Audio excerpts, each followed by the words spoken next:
They say you remember the exact moment your life splits in two. Mine happened on a marble floor, under crystal chandeliers, while my sister's wedding reception swirled around me like I wasn't even there.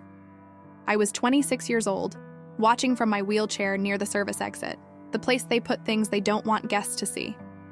My brother-in-law's father had just made a joke about watching for skid marks, and the room had laughed. I'd learned to swallow humiliation like bitter wine. Then he walked in, slate gray suit, quiet authority that didn't need announcing. Rafael Corvino, the name whispered like a prayer or a curse, depending on who you asked. He crossed that ballroom like he owned the air itself, stopped in front of me, and did something no one had done in 3 years. He knelt. "May I have this dance?" I should have said no. Should have known that men like him don't kneel for broken girls without a reason. But when he guided my wheelchair into that waltz, I felt whole again. And when the music ended, he leaned close and whispered words that would unravel everything. "Your father's death wasn't an accident, and the people who killed him are standing in this room. They say you remember the exact moment your life splits in two. Mine happened on a marble floor, under crystal chandeliers, while my sister's wedding reception swirled around me like I wasn't even there. I was 26 years old, watching from my wheelchair near the service exit, the place they put things they don't want guests to see. The Belvedere Grand Hotel had been dressed like a fever dream of old money, gold-veined marble that probably cost more than my yearly physical therapy bills, imported orchids spilling from vases taller than I was sitting down, and a string quartet playing Vivaldi like we were all extras in some billionaire's fantasy. My mother had positioned me there herself. "It's more comfortable, Emma," she'd said, not meeting my eyes. "Better access to the restrooms." What she meant was, better access to invisibility. Caroline, my baby sister, 23 and perfect, had married Leon Barcelli that afternoon, heir to the Barcelli-Montalban construction empire. The kind of family that didn't just build buildings, they built skylines, changed city councils with campaign contributions, made zoning laws bend like physics was optional for the rich. I'd watched her float down the aisle in Vera Wang and $300,000 of his grandmother's diamonds, and I'd felt something crack inside my chest, not jealousy. I'd moved past that 3 years ago when the drunk driver had taken my legs, and 6 months later, when the mechanical failure had taken my father. No, what I felt was erasure. The reception blurred around me. Women in silk that cost more than rent. Men in custom suits discussing mergers over cocktails they'd never finish. I'd perfected the art of taking up less space. Shoulders curved, head down, existing in the margins of every family photograph. Then Augustus Montalban stood up. Leon's father, developer, philanthropist. The kind of man who donated to children's hospitals and displaced poor families in the same fiscal quarter. He raised his champagne glass, and the room quieted like he'd pulled a string. "To the happy couple," he began, his voice carrying that particular frequency of old money, smooth, assured, used to being obeyed. And a gentle reminder to our guests. He looked directly at me. "Watch your step around the bride's sister. Wouldn't want any skid marks on this Italian marble." The laughter started small, polite. Then it rippled outward, gaining momentum. I felt my face burn, felt the familiar sting of humiliation coating my throat like ash. Leon didn't look at me. Caroline adjusted her bouquet.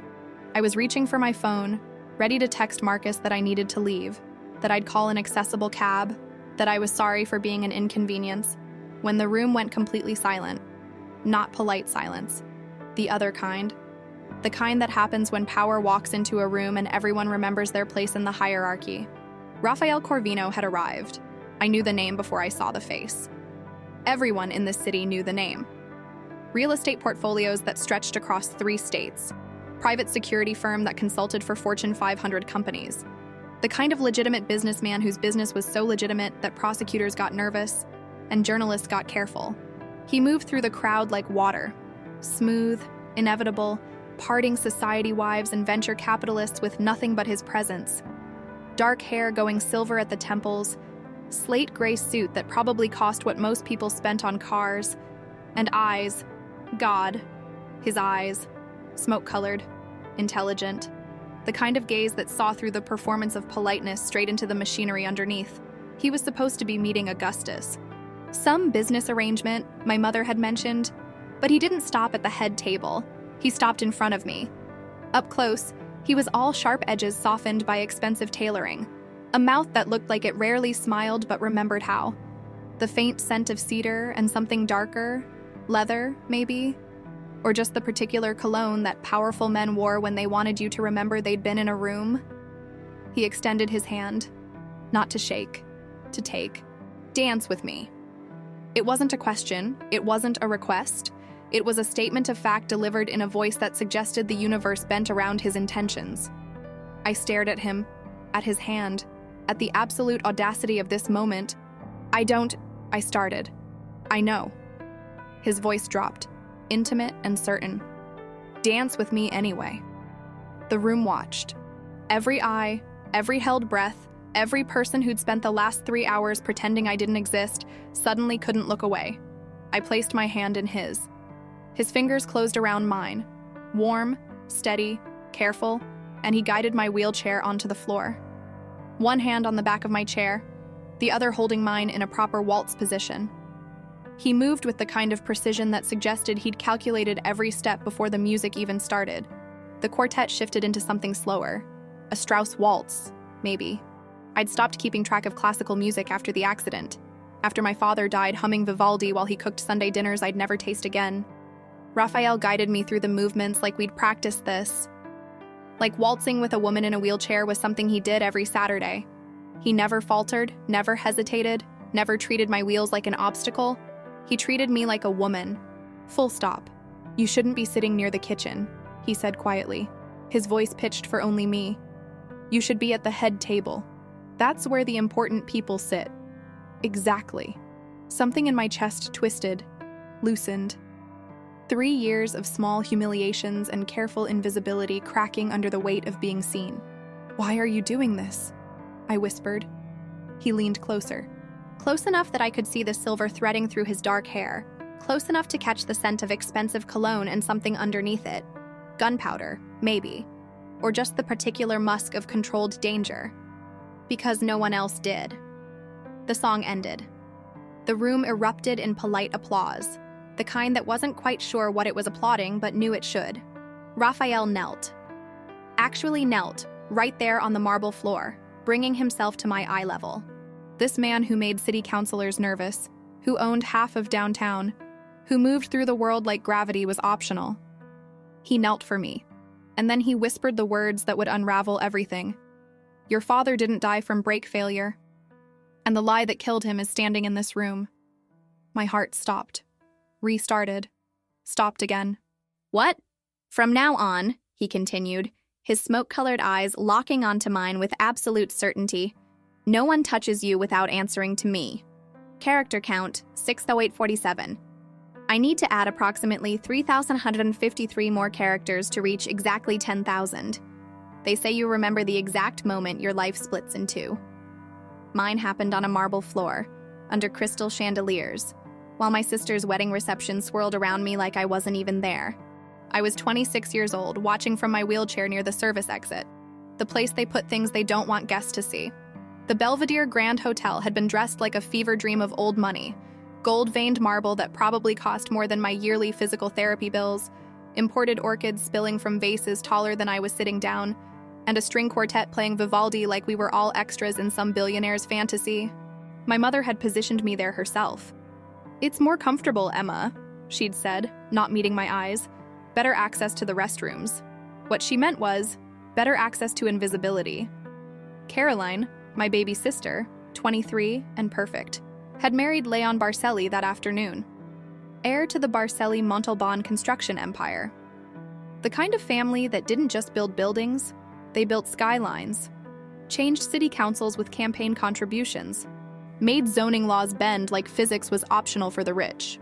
I'd watched her float down the aisle in Vera Wang and $300,000 of his grandmother's diamonds, and I'd felt something crack inside my chest. Not jealousy.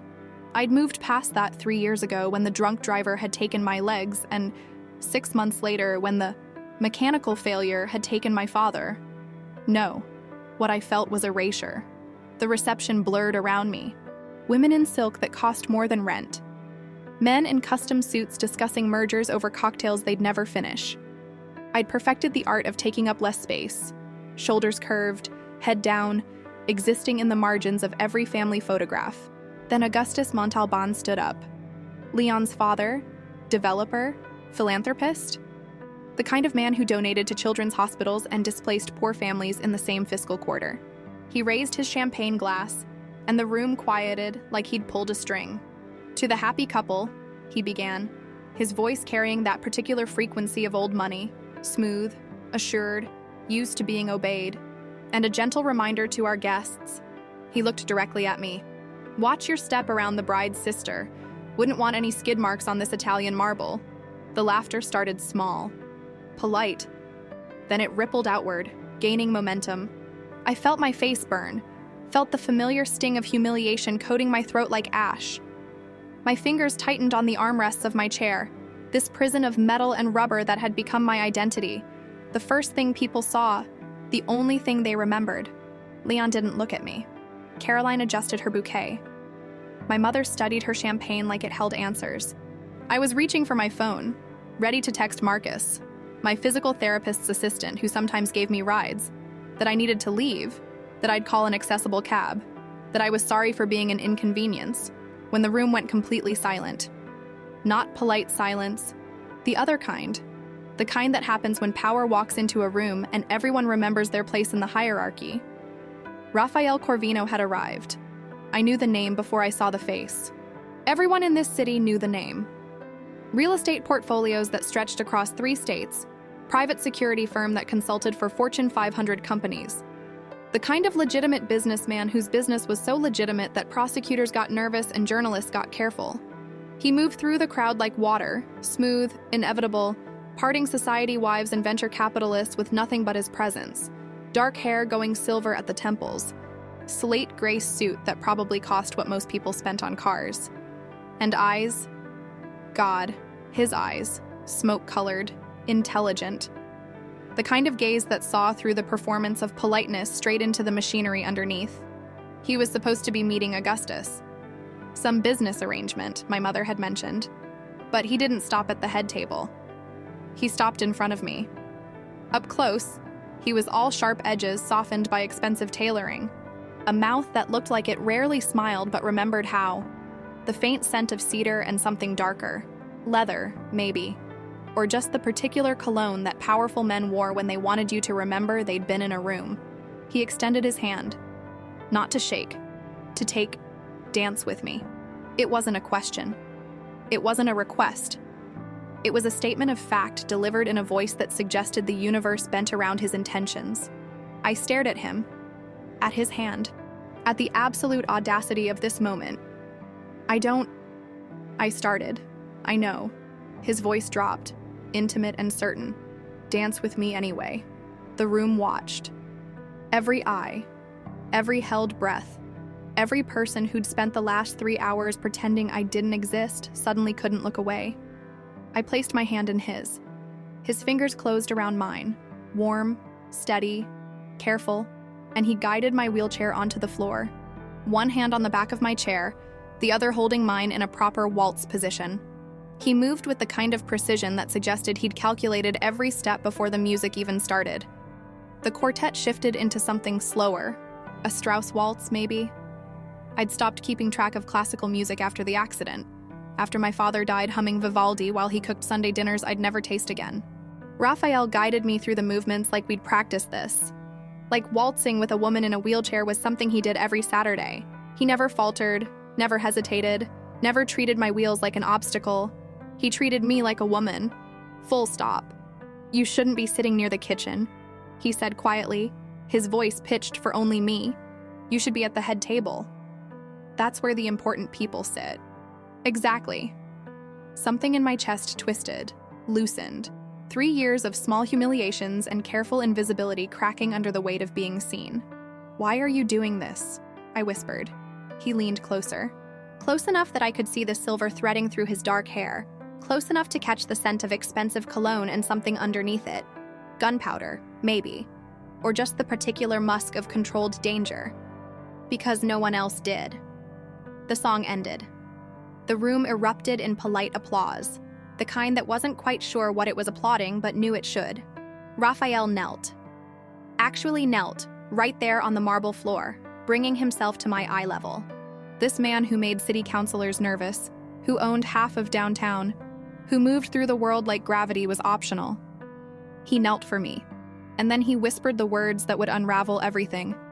Your father didn't die from brake failure, and the lie that killed him is standing in this room.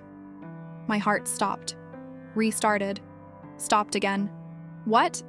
From now on, he continued, his smoke-colored eyes locking onto mine with absolute certainty. No one touches you without answering to me. I didn't sleep that night. How could I? Raphael's words kept circling my mind like vultures. Your father didn't die from brake failure, until dawn bled through my apartment windows and I still hadn't closed my eyes. At 7:30, my phone buzzed. Unknown number. There's a car waiting downstairs. Marcus will drive you to your therapy appointment. I stared at the message. I didn't have therapy today, and I'd never told Rafael Corvino where I lived. My hands shook as I typed back. Who is this? The reply came instantly. Someone who keeps promises. I wheeled to my window. 4th floor, decent view of the street below. A black SUV sat at the curb, engine running, windows tinted dark enough to swallow light. A man in a charcoal suit stood beside it, hands clasped, waiting. This wasn't protection. This was surveillance. I should have called the police. Should have told someone that a stranger had my address, my schedule, my entire life mapped out in ways I hadn't authorized. But my father's face kept flashing behind my eyes, the way he'd looked in his casket, peaceful and wrong, like they'd dressed a mannequin in his favorite suit and expected us to grieve. Brake failure. That's what the police report said. Mechanical error on a mountain road he'd driven 1,000 times. I'd believed it because believing was easier than the alternative. Now I wasn't sure what I believed, except that Rafael Corvino knew something, and I needed to know it too. I got dressed, jeans, a sweater that hid how thin I'd gotten, the dark-tinted glasses I always wore to cover the scar above my left eye, a souvenir from the accident that had taken my legs. The driver downstairs wasn't Marcus from physical therapy. This Marcus was 6'3", built like he crushed walnuts for breakfast, and had the kind of polite professionalism that suggested military background. Miss Hartwell. He opened the rear door, already modified with a ramp. Mr. Corvino thought you might appreciate reliable transportation. I didn't ask for a driver. No, ma'am. But you have one anyway. The interior smelled like leather and something sharper. Gun oil, maybe. I'd never been around guns, never wanted to be.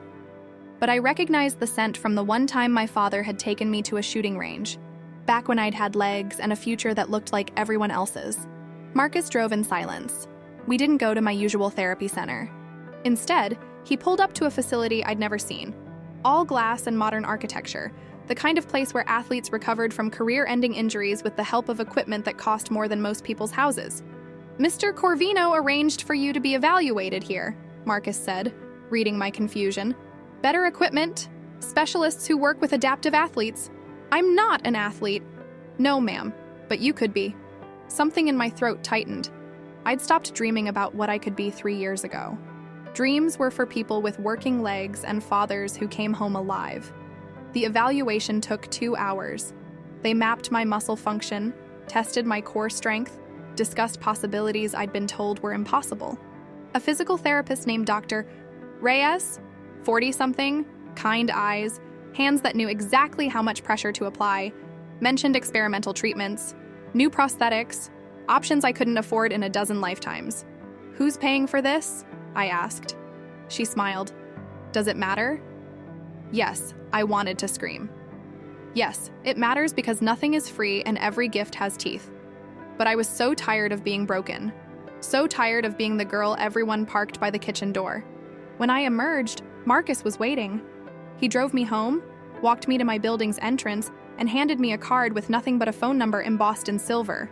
Mr. Corvino said to call if you need anything. What I need are answers.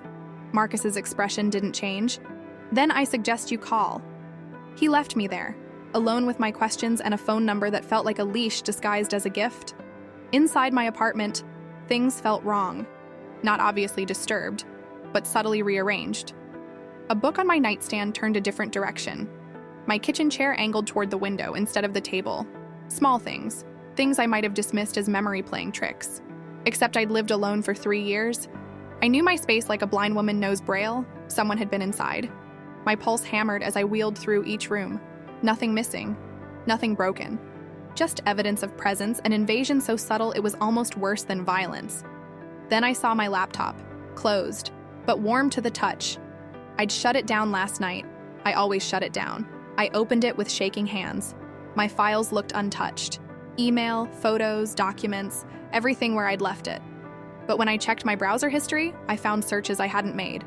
Daniel Hartwell, accountant, Riverside District displacement, Barcelli Montalban construction lawsuits. Someone had used my computer to research my father. To trace connections, I'd been too grief-stricken to trace myself. The air in my apartment suddenly felt thin, insufficient. I grabbed my phone and called the number Marcus had given me. Raphael answered on the first ring. "Did you break into my apartment?" "No." His voice was steady, unsurprised. "But someone did. I am 10 minutes away." "How do you—" "I've had someone watching your building since the wedding. They reported the intrusion 3 hours ago." My stomach dropped. 3 hours? You knew someone broke in and you didn't? I needed to know what they were looking for. Now I do. A pause. "Emma, pack a bag. You're not staying there tonight. You don't get to make decisions about my life. No." Something in his voice shifted, went colder, more certain. "But I do get to keep the promises I make to dead men. Your father asked me to protect you. I was too late then. I won't be late again." Before I could respond, he hung up. I sat there in my violated apartment, surrounded by evidence that my privacy was an illusion, my safety a joke someone had been telling at my expense. And I realized something that made my blood run cold. I didn't know who to trust. Rafael Corvino was a stranger who knew too much. My family had parked me by the kitchen door and laughed at public humiliation. The police had called my father's death an accident and closed the case in 72 hours. I was alone, except I wasn't. Because someone was watching, someone was searching. Someone knew I was Daniel Hartwell's daughter, and that made me either valuable or dangerous, maybe both. My phone buzzed. A text from an unknown number, not Raphael's. A photograph loaded slowly, pixels assembling into nightmare. My father's car, twisted metal, broken glass. But not from the police report. This was different. Closer, taken from inside the wreckage, and written across the image in red digital text. "Stop asking questions, or you'll ride the same brake line." My hands went numb. The phone slipped, clattered against my wheels. A knock at my door made me jump hard enough to hurt. "Emma." Raphael's voice, muffled through wood. "I'm outside. Let me in." I wheeled to the door, checked the peephole. He stood in my hallway, jaw tight, eyes scanning the corridor like he expected violence to materialize from air. Behind him, Marcus and another man I didn't recognize, younger, leaner, with the kind of stillness that suggested coiled violence waiting for permission. I opened the door.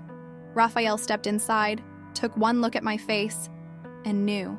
About what happened? I handed him my phone. He studied the image for 3 seconds. His expression didn't change. But something in his posture did. A subtle shift from controlled to dangerous. He made a call, spoke in clipped sentences I couldn't quite hear, then turned to me. "They're not just watching you. They're threatening you." He crouched to my level, those smoke-colored eyes locking onto mine. "Emma, I need you to understand something. The people who killed your father aren't criminals hiding in shadows. They're the ones who build the buildings, sign the permits, shake hands with mayors. They're legitimate, respected, untouchable. Then why are they afraid of me? Because you're Daniel Hartwell's daughter. Because you're smart enough to ask the right questions. And because someone, somewhere, is worried you already know the answers." My throat felt tight. "Do I?" "Not yet." Raphael stood, motioned to Marcus. "Sweep the apartment. Everything. Cameras, bugs, trackers. I want to know every way they've been watching her." "Wait, cameras?" My voice cracked. "You think they've been filming me?" Raphael's jaw tightened. "I think they've been doing whatever it takes to monitor a potential threat. And right now, that's you." Marcus moved through my apartment with efficient precision, pulling out equipment I'd only seen in movies, small devices that beeped and flashed, scanning for signals I couldn't see. The younger man took my bedroom, my bathroom, spaces that should have been private. I felt sick. How long? I whispered. How long have they been watching? We'll know soon. Raphael knelt again, bringing himself to eye level. But Emma, I need you to make a choice. Right now, you can go to the police with that photo, file a report, hope the system protects you, or what? Or you trust me. Come with me tonight. Let me show you who your father really was, what he found, and why they killed him for it. Let me finish what he started. I stared at this man I didn't know. This stranger who'd waltzed me around a ballroom and whispered about murder. This powerful, dangerous person who might be my salvation or my destruction. If I go with you, I said slowly, what happens to my life? It stops being small. His voice was rough with something I couldn't name. It stops being safe. But Emma, it was never really safe to begin with. They just let you think it was. Marcus emerged from my bedroom, holding something small between his fingers, a device no bigger than a button. He held it up to Raphael. 3 cameras. 1 in the bedroom, 1 in the bathroom, 1 in the living room, all wireless, all transmitting. The room tilted. Someone had been watching me sleep, watching me shower, watching me exist in the only space I thought was mine. Raphael's expression went absolutely cold. Get the feeds, find out who's been receiving them. And Marcus? He didn't look away from me. Burn the feeds, all of them. Every frame, every file, every goddamn second. No one sees them. Understood? Yes, sir. I couldn't breathe, couldn't think, could only sit there in my wheelchair, my prison, my identifier, my excuse for everyone to look away, and understand that I'd been living in a cage I didn't even know existed. Raphael placed his hand over mine. Steady, warm, real. The choice is yours, Emma, police or me, safety or truth.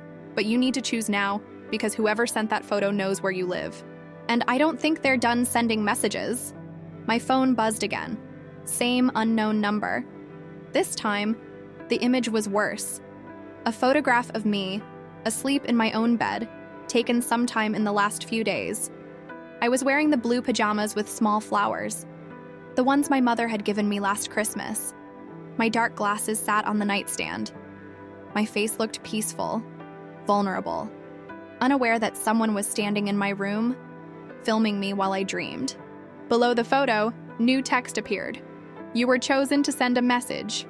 Make the smart choice. Emma, disappear, or we'll make you disappear. I looked up at Raphael, at this dangerous man with smoke-colored eyes and promises written in violence, and I made my choice. Show me, I whispered. Show me everything.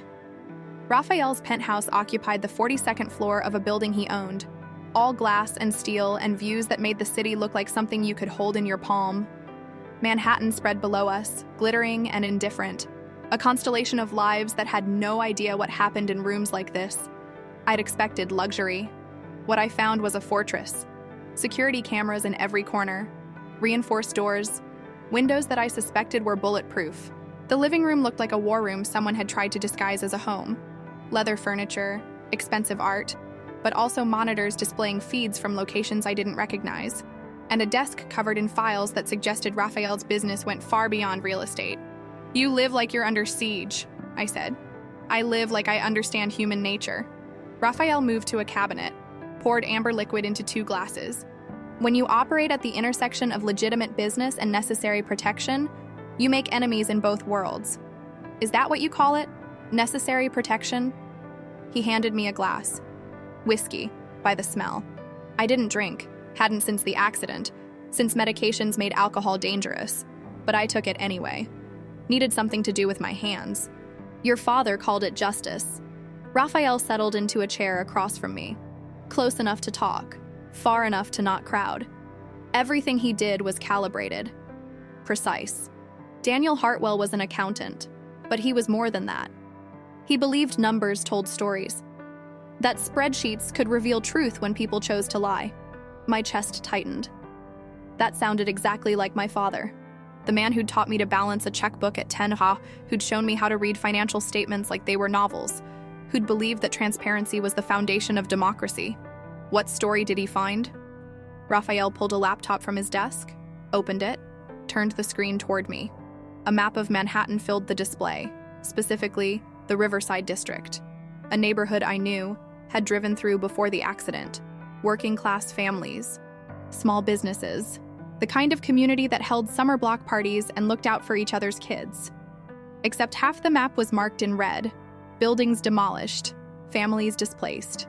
3 years ago, Barcelli Montalban Construction began acquiring properties in Riverside, Raphael said. The official story was urban renewal, revitalization. They claimed the buildings were unsafe, that inspections showed structural damage, that families needed to relocate for their own safety.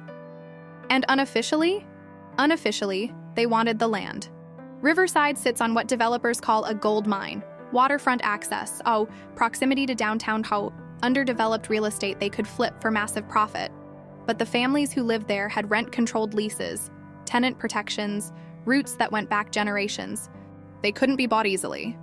Raphael clicked through images, inspection reports with official stamps, court orders declaring buildings uninhabitable, eviction notices signed by judges.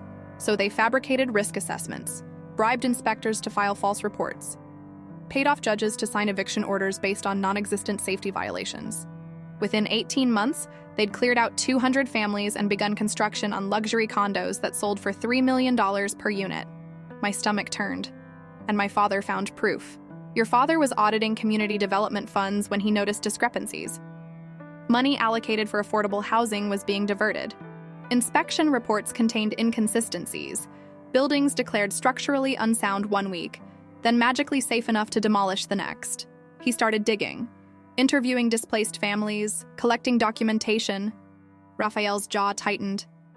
And then he contacted me. Why you? Because I have resources law enforcement doesn't. Because I understand how power operates outside official channels. Because your father knew that men like Augustus Montalban don't fear police. They fear people like me. I studied Raphael's face. The controlled expression. The careful distance he maintained even while revealing terrible truths. What are you exactly? Pragmatic. He met my eyes. I operate in spaces between legal and illegal. I provide security for people who can't trust traditional protection. I solve problems that can't be solved through official means. Some call it crime. I call it balance. My father asked a criminal for help. Your father asked someone who could fight fire with fire. But I wasn't fast enough.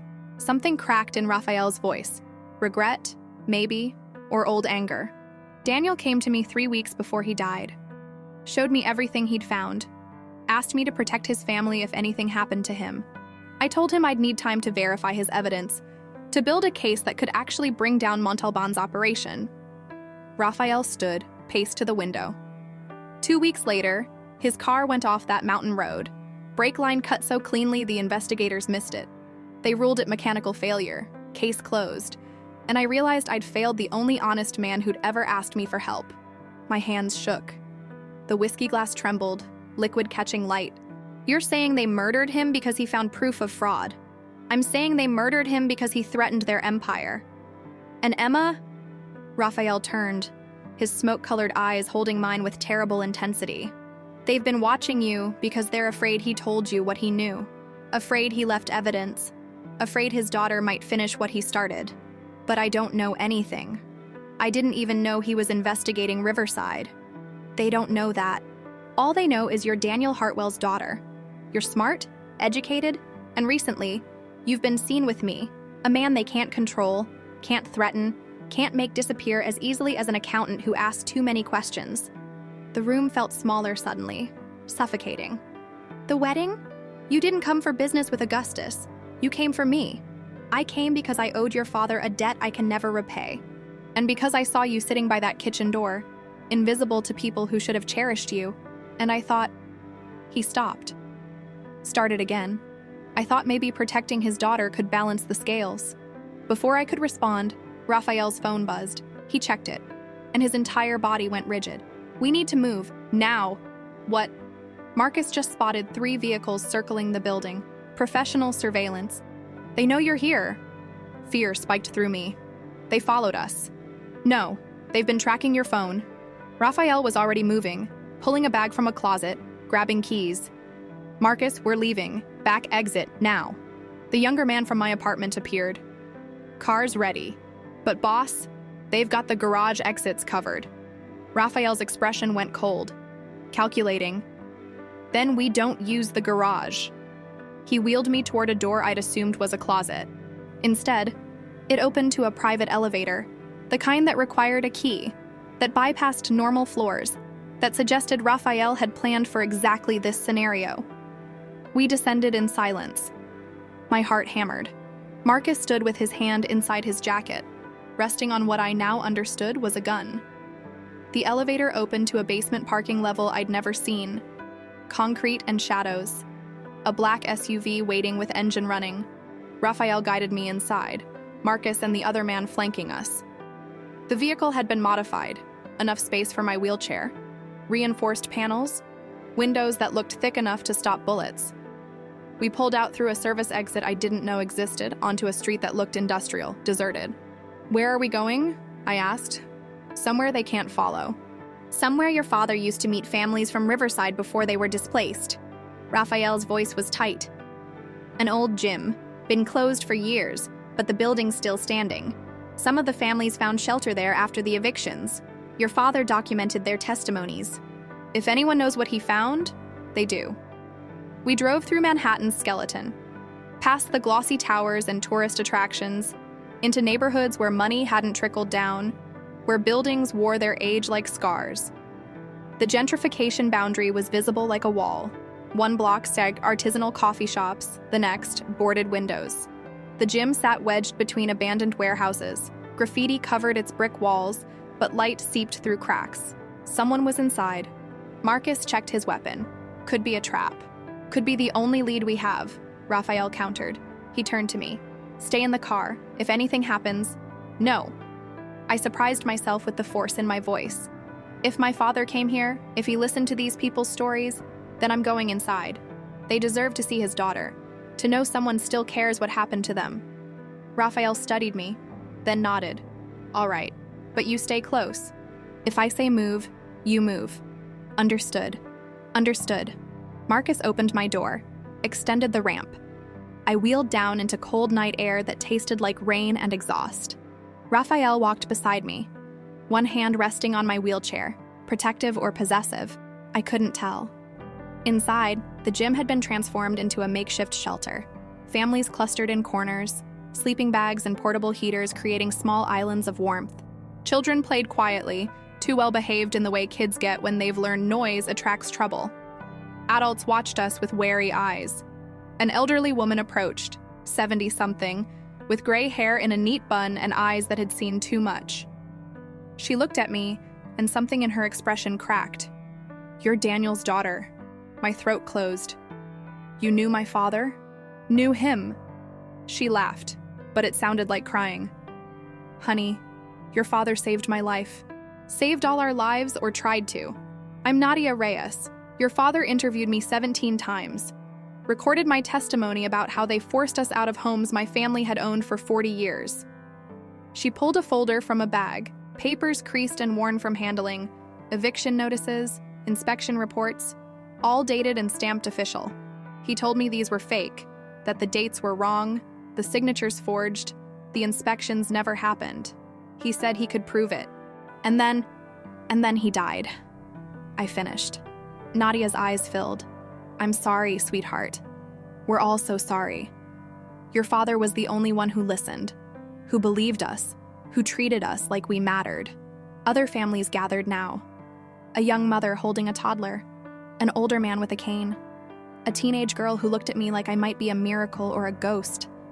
They told me stories, how inspectors had spent 5 minutes inside buildings and declared them condemned, how judges had signed eviction orders without hearings, how moving trucks had arrived with police escorts before families even received final notices, how my father had documented everything, taken photographs, recorded testimonies, built a case that should have brought down an empire.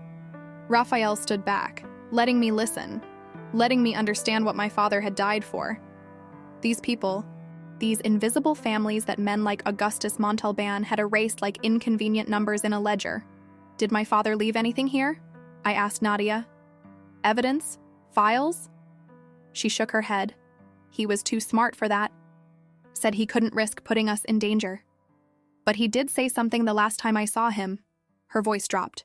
He said if anything happened to him, we should look for his daughter.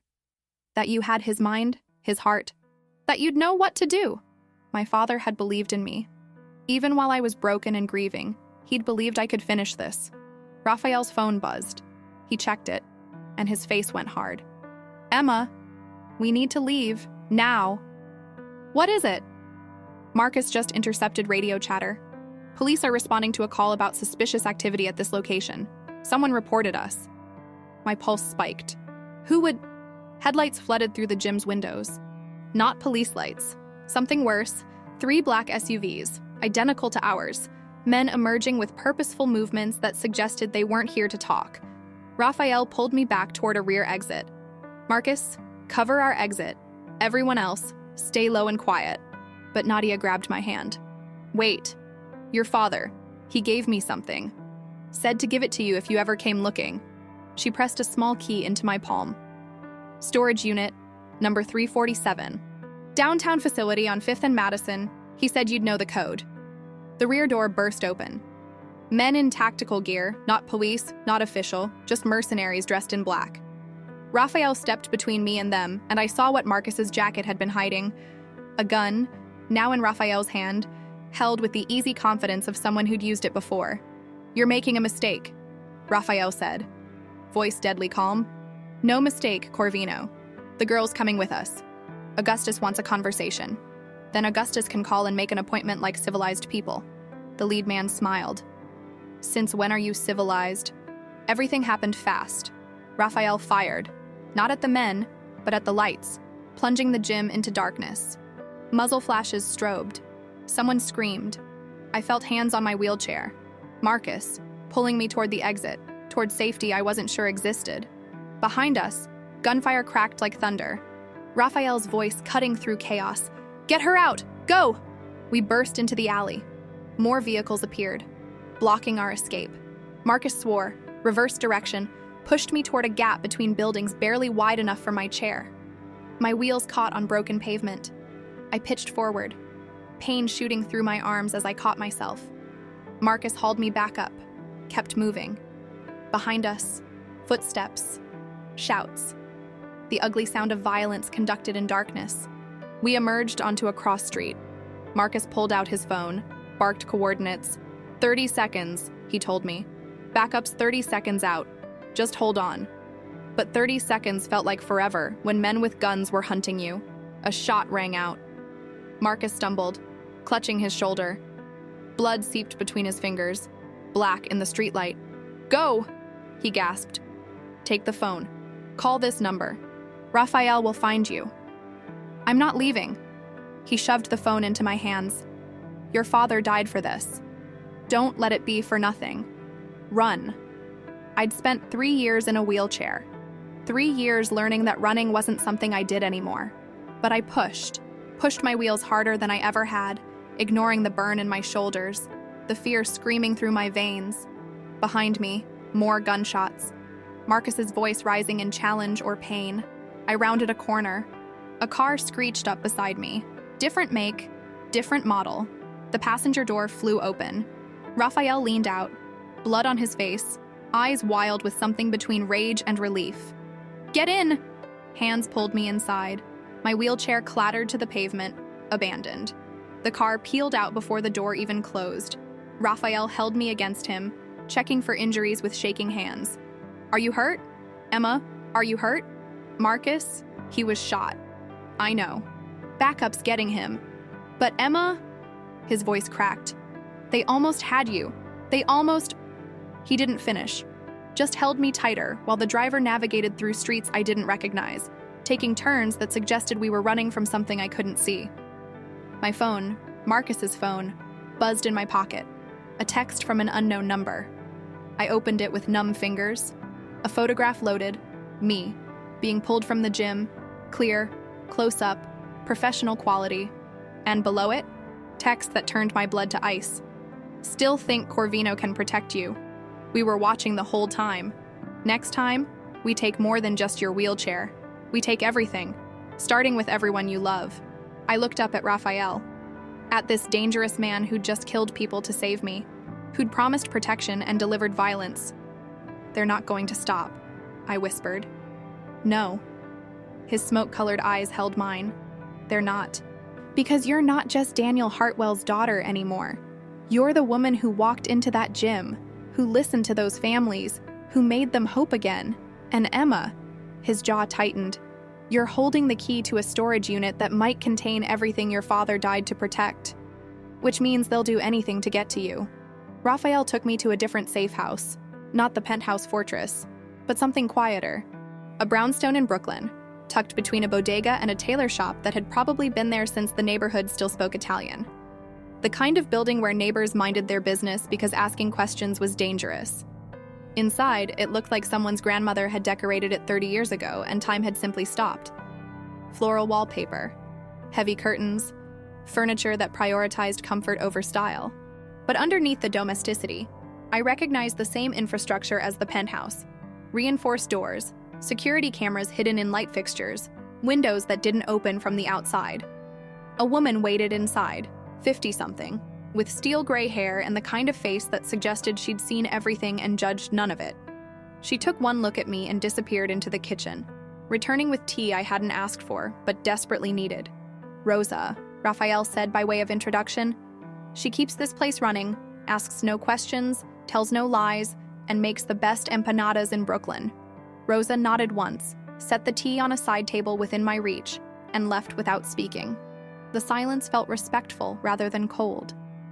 Raphael knelt in front of me. He kept doing that, bringing himself to my level like my wheelchair wasn't a barrier but simply where I existed. "You need to rest." "We both do. But first, we need to establish ground rules." "Rules?" My voice came out flat, exhausted. "You mean conditions for keeping me alive?" "I mean parameters for working together." He held my gaze. "Because Emma, after tonight, after you walked into that gym and listened to those families' stories like they mattered, after you held onto that key while bullets were flying, you're not a victim I'm protecting anymore. You're a partner in something dangerous. And partners need agreements." My hands wrapped around the teacup, absorbing warmth I didn't feel. "So what are your terms?" "3 rules."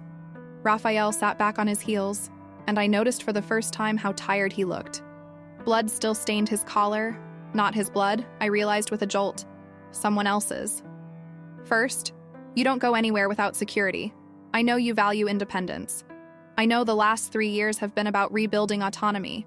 But Emma, these people will kill you without hesitation. Pride isn't worth your life." I wanted to argue, wanted to insist I could take care of myself.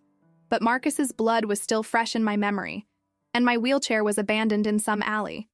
And I was sitting in a stranger's house drinking tea while people with guns hunted me. "Second rule," Raphael continued. "You don't contact your family until we know who we can trust. That includes your mother, your sister, anyone who might inadvertently reveal your location. Caroline wouldn't. Caroline married into the family that killed your father." His voice gentled, but the truth stayed brutal. "She might not know, probably doesn't know. But Emma, love makes people blind, and right now, we can't afford blindness." The tea tasted like ash. My sister.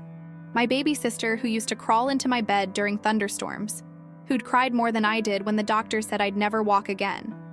The idea that she might be compromised, knowingly or not, felt like another limb severed. "And third?" I asked. "You don't lie to me, not to spare my feelings, not to protect yourself, not even if you think the truth will make things worse. I need to know what you're thinking, what you're planning, what you remember about your father's work. Complete honesty, always. That's a lot of trust to ask from someone you barely know." "Yes." Raphael's smoke-colored eyes held mine. "It is, which is why I'm prepared to offer the same in return. You want to know something about me, about my business, about my past? Ask. I'll answer truthfully. No evasions, no pretty lies." I studied him. This dangerous man who'd killed people tonight, who operated in shadows, who'd promised my dying father he'd protect me. Why? Why what? Why do you care so much? My father contacted you weeks before he died. You barely knew him. You didn't owe him anything. So why risk your life, your business, your reputation to keep a promise to a dead accountant. Something shifted in Raphael's expression. Not quite pain, but close. Because Daniel Hartwell was the first person in 20 years to walk into my office and ask for help without wanting something corrupt in return. Everyone who comes to me wants protection for their illegal operations, or muscle to intimidate competitors, or ways to move money that shouldn't be moved. Your father came to me with evidence of injustice and asked if I believed in doing the right thing even when it wasn't profitable. Raphael stood, paced to the window, keeping his body angled so he never fully turned his back to the door. I built my business by being pragmatic, by understanding that the world runs on power, not principles. And then this accountant with kind eyes and audit spreadsheets asked me if I remembered what it felt like to fight for something good. Just good, no profit margin, no strategic advantage, just justice. What did you tell him? I told him I'd think about it. Raphael's jaw tightened. And while I was thinking, while I was calculating risk versus reward, they cut his brake line and sent him off that mountain. So yes, Emma, I owe him. I owe him everything I didn't give him when it mattered. The room felt smaller, more intimate. I understood now why Raphael had knelt for me at that wedding, why he'd looked at me like I was someone worth seeing. I was his second chance, his shot at redemption for a failure that haunted him. My turn, I said quietly. My rule for you. Raphael turned, eyebrows lifting slightly. You don't make decisions about my life without consulting me. Not about where I go, who I contact, what risks I take. I'm part of this, or I'm not. But I won't be managed like a problem you're solving. I spent 3 years being treated like I was too broken to have opinions. I won't accept that from you, too. Silence stretched between us. Then Raphael crossed the room, extended his hand. Partners. I shook it. His grip was warm, careful, strong enough to support but not control. We held the handshake a moment longer than necessary, both of us acknowledging that something had shifted. This wasn't protector and victim anymore. This was alliance, conspiracy. Two people who decided that justice mattered more than safety. The storage unit, I said, releasing his hand. The key Nadia gave me. We should go there. Tomorrow. Tonight. You sleep. You've been through trauma, and your body needs rest. I don't think I can sleep. My hands were still shaking, I realized. Adrenaline crash catching up with me. And every time I close my eyes, I see Marcus bleeding. I hear gunshots. I remember that my father died for numbers on spreadsheets and families nobody cared about. Raphael knelt again. That gesture that made me feel seen rather than diminished. Marcus is alive. My people got him to a hospital we trust. He'll need surgery, but he'll survive. As for your father, Emma, he didn't die for spreadsheets. He died because he believed people mattered more than profit. That's not meaningless. That's everything. Tears burned behind my eyes. I'd cried so much in the 3 years since the accident. Cried until I learned that crying changed nothing, fixed nothing, brought nobody back. So I'd stopped. Bottled everything up until I felt numb more often than I felt anything else. But sitting in this stranger's house, partnered with a dangerous man, holding a key to secrets that had gotten my father killed, the numbness cracked. I'm scared, I whispered. Good. Raphael's voice was gentle. Fear means you understand the stakes. Fear keeps you sharp, keeps you careful. The people who don't fear men like Augustus Montalban are usually the ones who end up dead. Are you scared? He considered the question. I'm concerned. There's a difference. Fear clouds judgment. Concern sharpens it. And right now, I'm very concerned about keeping you alive long enough to finish what your father started. Rosa reappeared with blankets, pillows, and the quiet efficiency of someone who'd prepared safe houses before. She set up the couch, checked the windows, and left a glass of water on the side table. Still no words, just care expressed through action. You should rest, Raphael said, standing. I'll be in the next room. Rosa's upstairs. You're safe here, Emma. As safe as I can make you. Wait, I caught his sleeve. Earlier, you said you'd answer any question honestly. No evasions. I did. Then tell me, how many people have you killed? The question hung between us, sharp and necessary, because I needed to know. Needed to understand exactly what kind of man I'd partnered with. Raphael didn't flinch, didn't look away. 17. All of them people who threatened someone I'd promised to protect. All of them given chances to walk away first. I don't enjoy violence, Emma, but I'm fluent in it, and I'll use it without hesitation to keep my promises, including the promise you made to my father, especially that one. I released his sleeve. One more question, the hardest one. Ask, do you think I'm broken? Do you see my wheelchair and my scars and my damaged body? And do you think I'm someone who needs fixing? Raphael's expression softened into something almost tender. He reached out slowly, giving me time to pull away, and touched the dark-tinted glasses I always wore to hide my scar. May I? I nodded, throat tight. He removed them carefully, set them aside, and looked at my face without barriers, the scar tissue above my left eye, the slightly uneven features, the evidence of trauma I tried to hide. I see someone who survived what should have killed her, Raphael said quietly. Someone who rebuilt herself when everyone else gave up on her. Someone strong enough to sit in a gym full of displaced families and care about their stories when caring put her in danger. Emma, you're not broken. You're a warrior who's been fighting a war nobody acknowledged. And that's the most dangerous kind of warrior there is. Something inside me cracked completely, broke open, let light into spaces that had been dark for 3 years. Raphael handed back my glasses. But wear these if they make you feel safe. Armor comes in many forms. I'm not here to strip yours away. I'm here to stand beside you while you decide when you're ready to lower it yourself. He left me then. Gave me privacy to fall apart or hold together, whichever I chose. I chose both. Let myself cry quietly while Rosa's blankets wrapped around me, while the brownstone settled into night sounds, while somewhere in Brooklyn my father's killer slept in expensive sheets and planned new ways to silence his daughter. Tomorrow, I'd open that storage unit. Tomorrow, I'd see what truth my father had died protecting. Tonight, I let myself be scared and small and shaking. And for the first time in 3 years, that felt like strength rather than weakness. I must have slept, because I woke to gray morning light and the smell of coffee. My body ached, shoulders burning from pushing my wheelchair through an escape I barely remembered, bruises forming where Marcus had grabbed me, phantom pains in legs that couldn't feel anymore but somehow hurt anyway. Rosa had left my wheelchair within reach. A new one, similar to mine but clearly expensive, with modifications I didn't recognize. Someone had retrieved my things from the apartment, my clothes, my medications, my dark glasses, but not my old wheelchair. That was gone. Evidence, probably. Or just abandoned metal nobody valued. I dressed slowly, each movement careful. My physical therapist had always emphasized independence, learning to transfer from bed to chair, to dress myself, to exist without constant assistance. Pride in small victories.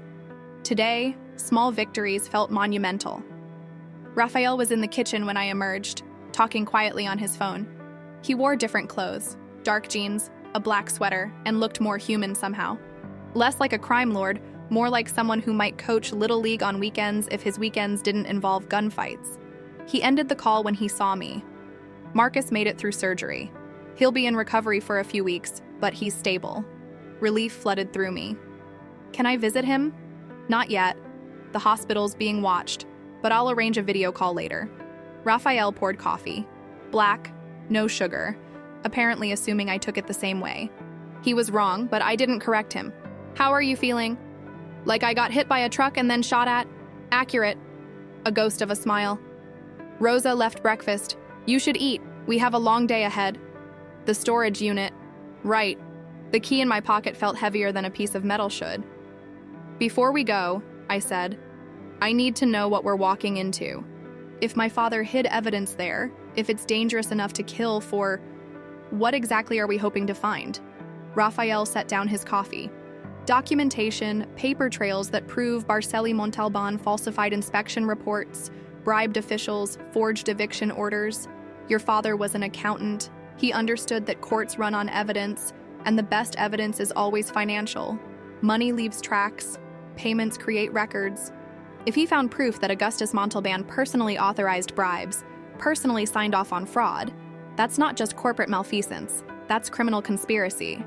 And if we find it, then we have leverage. Enough to bring down an empire. Enough to get justice for the families of Riverside. Enough to vindicate your father's memory. Raphael's jaw tightened. But Emma, evidence like that is also a death sentence. The moment we retrieve it, we become targets with bullseyes painted on our backs. There's no going back from this. There was no going back the moment my father died. I met his eyes. I'm ready. Are you? Raphael studied me with uncomfortable intensity. Because once we open that unit, once we see what's inside, you'll know things that powerful people would kill to keep secret. You'll carry information that makes you dangerous. And danger, Emma, has a price. What price did my father pay? Everything. The word sat between us like a body.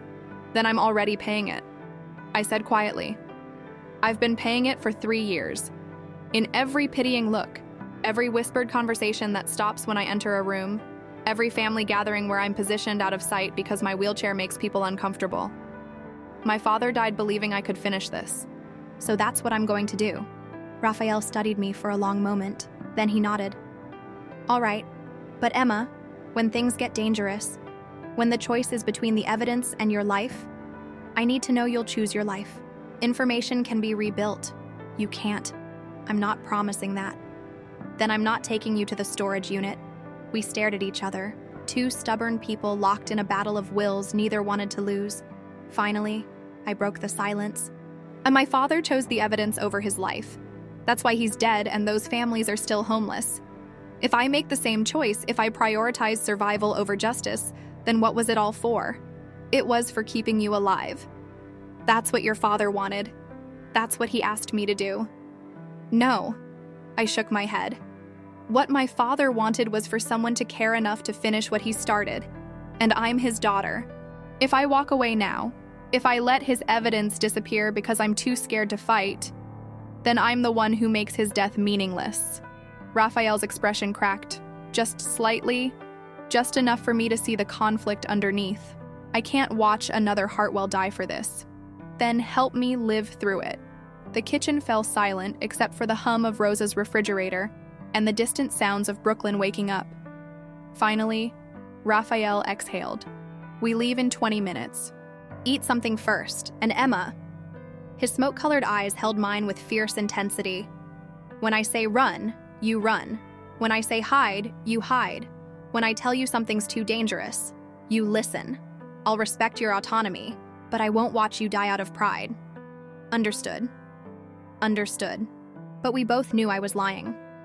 If it came down to a choice between my life and my father's legacy, I'd already decided which mattered more. Raphael knew it too. I could see it in the way his jaw tightened, the way his hands flexed like he wanted to grab me and lock me somewhere safe. But he didn't, because that was the promise between us. Honesty, partnership, mutual respect, even when respect meant watching someone you cared about walk toward danger. Wait, someone you cared about? I turned the phrase over in my mind. When had Raphael started caring about me beyond obligation? When had I started seeing him as something other than a dangerous stranger? Maybe it was the moment he knelt at the wedding, or when he'd pulled me from that gym with blood on his face and relief in his eyes, or just now, in this kitchen, when he'd looked at me like I was something precious he couldn't bear to lose. Dangerous territory. Caring about people made you vulnerable, made you hesitate, made you choose wrong when choosing right meant losing them. My father had taught me that, not with words, but with his death. He'd cared about families in Riverside, and that caring had put him on a mountain road with cut brakes. You're thinking too loud, Raphael said, startling me from my thoughts. What's going on in that brilliant, dangerous mind of yours? I'm thinking that partnerships are complicated. They are. And that caring about people makes you weak. Raphael's expression softened. No, Emma. Caring about people is the only thing that makes us strong enough to fight for anything real. Your father taught me that. Now I'm passing the lesson to you. He handed me my coffee. Terrible. Black. Exactly what I didn't want. I drank it anyway. 20 minutes later, we left for the storage unit. And the key in my pocket felt like a loaded gun. The storage facility sat in a part of downtown Manhattan that developers hadn't reached yet, wedged between a coin laundry and a pawn shop with bars on the windows. The kind of neighborhood where people minded their business because curiosity was expensive. Raphael parked 2 blocks away. Standard precaution, he said, in case we needed to leave fast.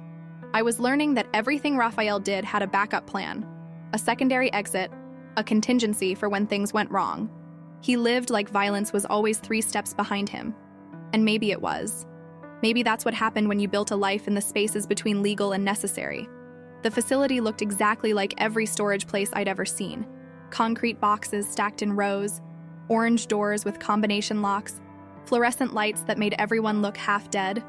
A bored attendant sat behind bulletproof glass, barely glancing up as Raphael signed us in under a name that definitely wasn't his. Unit 347 was on the 3rd floor.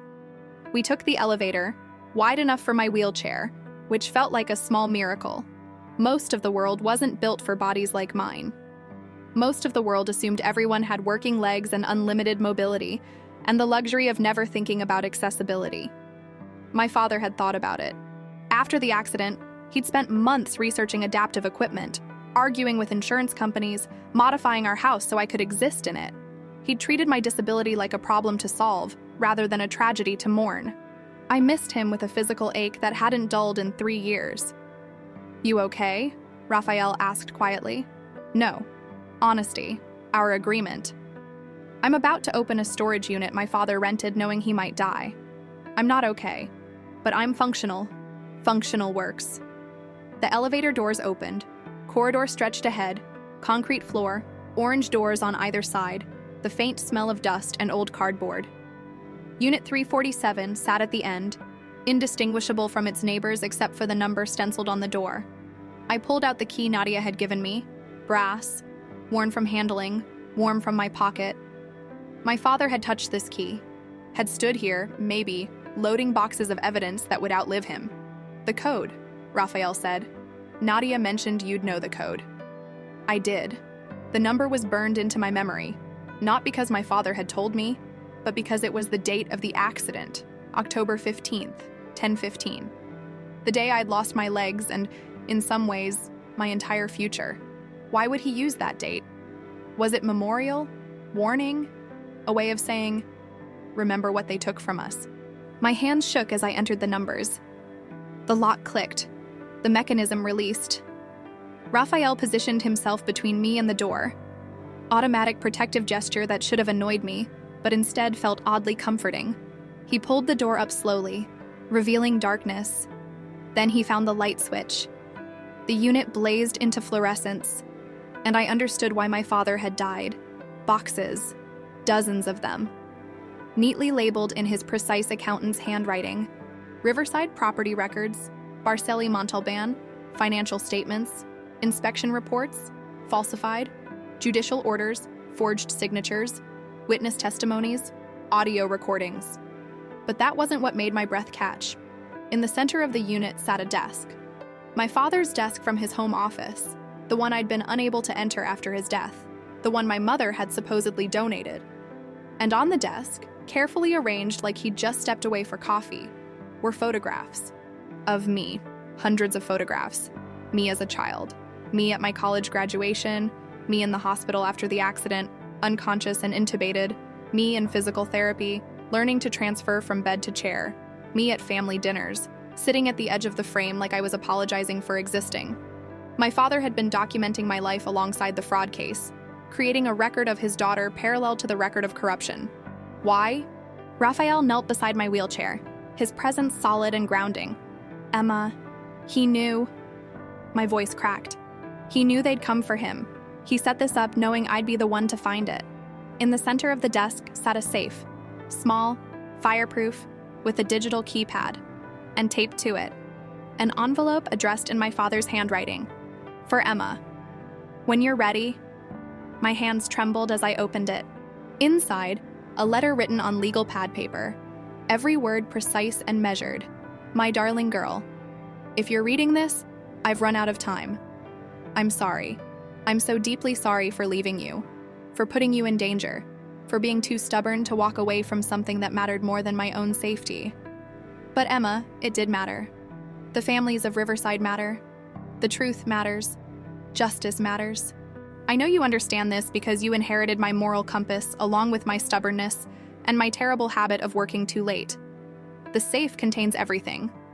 Financial records proving Augustus Montalban personally authorized bribes to city inspectors. Forged documents with original signatures that prove the eviction orders were manufactured. audio recordings of conversations between Montalban and judges who signed orders without hearings, bank transfers showing money flowing from Barceli Montalban to offshore accounts belonging to city officials. It's enough to dismantle their entire operation, enough to send powerful people to prison, enough to return stolen land to families who deserve it. But Emma, it's also enough to get you killed. That's why I'm giving you a choice. You can take this evidence to the authorities, to the FBI, to journalists who can't be bought, to prosecutors who still believe in justice. You can finish what I started and accept the danger that comes with it. Or you can walk away, destroy the evidence, live your life, find happiness. I won't judge you for choosing safety. God knows you've suffered enough. The accident took so much from you already. I won't ask you to sacrifice more. The combination is the day you took your first steps. Not as a baby. The day after the accident, when the doctor said you'd never walk again. When you pulled yourself up using the hospital bed rails and took 3 shaking steps before collapsing. You were 23 years old and you moved like an infant, and you were the bravest thing I'd ever seen. I've always been proud of you, not because of your achievements or your intelligence or your strength, though you have all of those in abundance. I'm proud because you're kind, because you care about justice even when justice is inconvenient, because you're exactly the daughter I hoped you'd become. Whatever you choose, I love you. I have loved you every moment of your life, and I will love you beyond death. You are my greatest accomplishment, my most precious gift. Don't let anyone make you small, Emma. You were never broken. You were always perfect exactly as you are. All my love, Dad, I couldn't breathe, couldn't see through the tears, couldn't do anything but sit there holding my father's last words while the weight of his sacrifice crushed me. Raphael's hand found mine, warm, steady, real. Take your time, he said quietly. But I didn't have time. None of us did.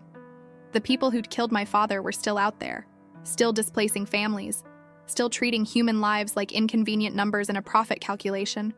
I wiped my eyes, focused on the safe, entered the combination with shaking fingers. 0816, August 16th, the day I'd refused to accept that my life was over. The day I'd pulled myself up and taken those 3 impossible steps. My father had seen me that day, had witnessed my refusal to surrender, and he'd known with absolute certainty, that I'd finish what he started. The safe opened. Inside were external hard drives, USB sticks, folders thick with documentation, audio recordings labeled with dates and names, bank statements, property deeds, inspection reports with side-by-side comparisons showing original versus falsified versions.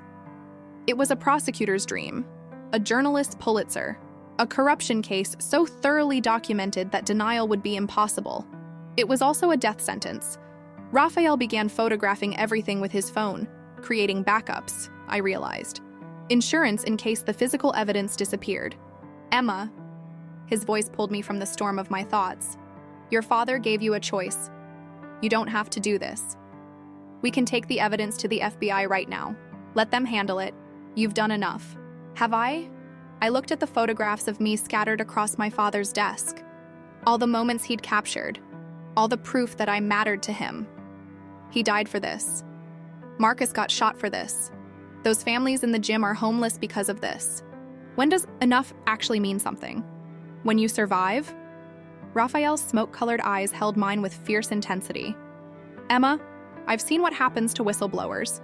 To people who go up against empires built on corruption. They get discredited, threatened, destroyed. Sometimes they disappear. Your father knew that risk. He chose it anyway. But he wouldn't want you to make the same choice just to honor his memory. You don't know what he'd want.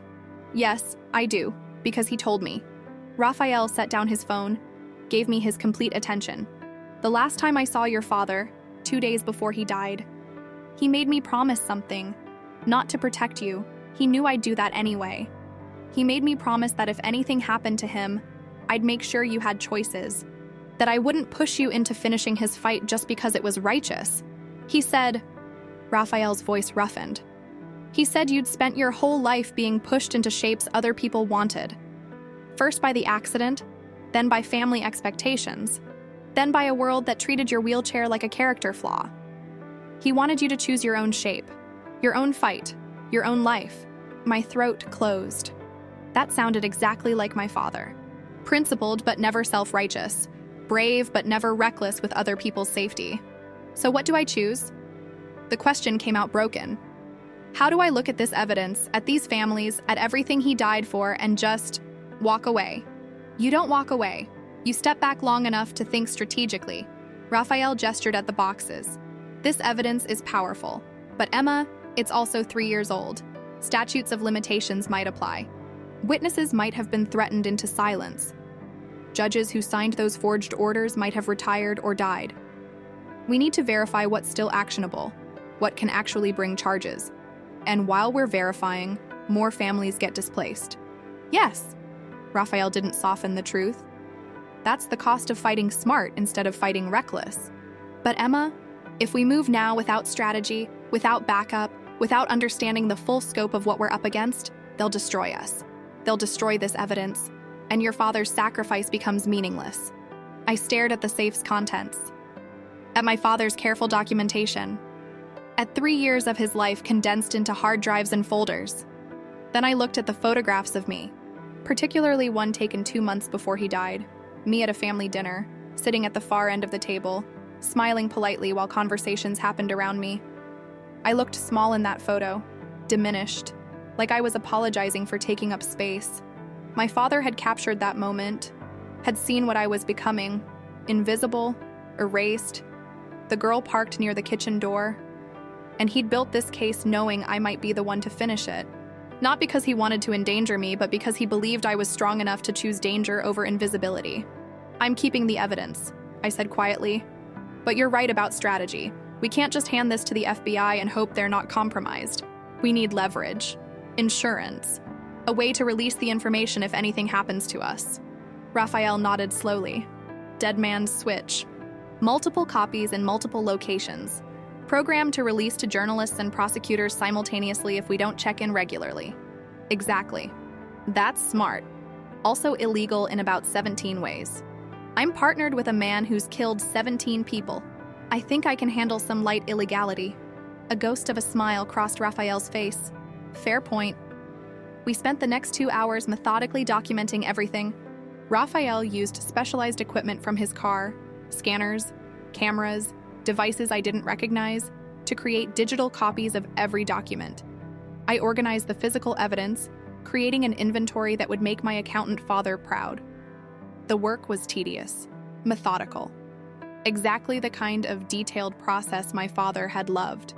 I found myself falling into his rhythms, checking dates, cross-referencing names, building connections between seemingly unrelated documents. And I found something he'd missed. Or maybe something he'd found but hadn't fully understood. A bank transfer from October 14th, one day before the accident. Money flowing from an offshore account belonging to Barcelli Montalban to a domestic account I didn't recognize. The amount was small, only $15,000.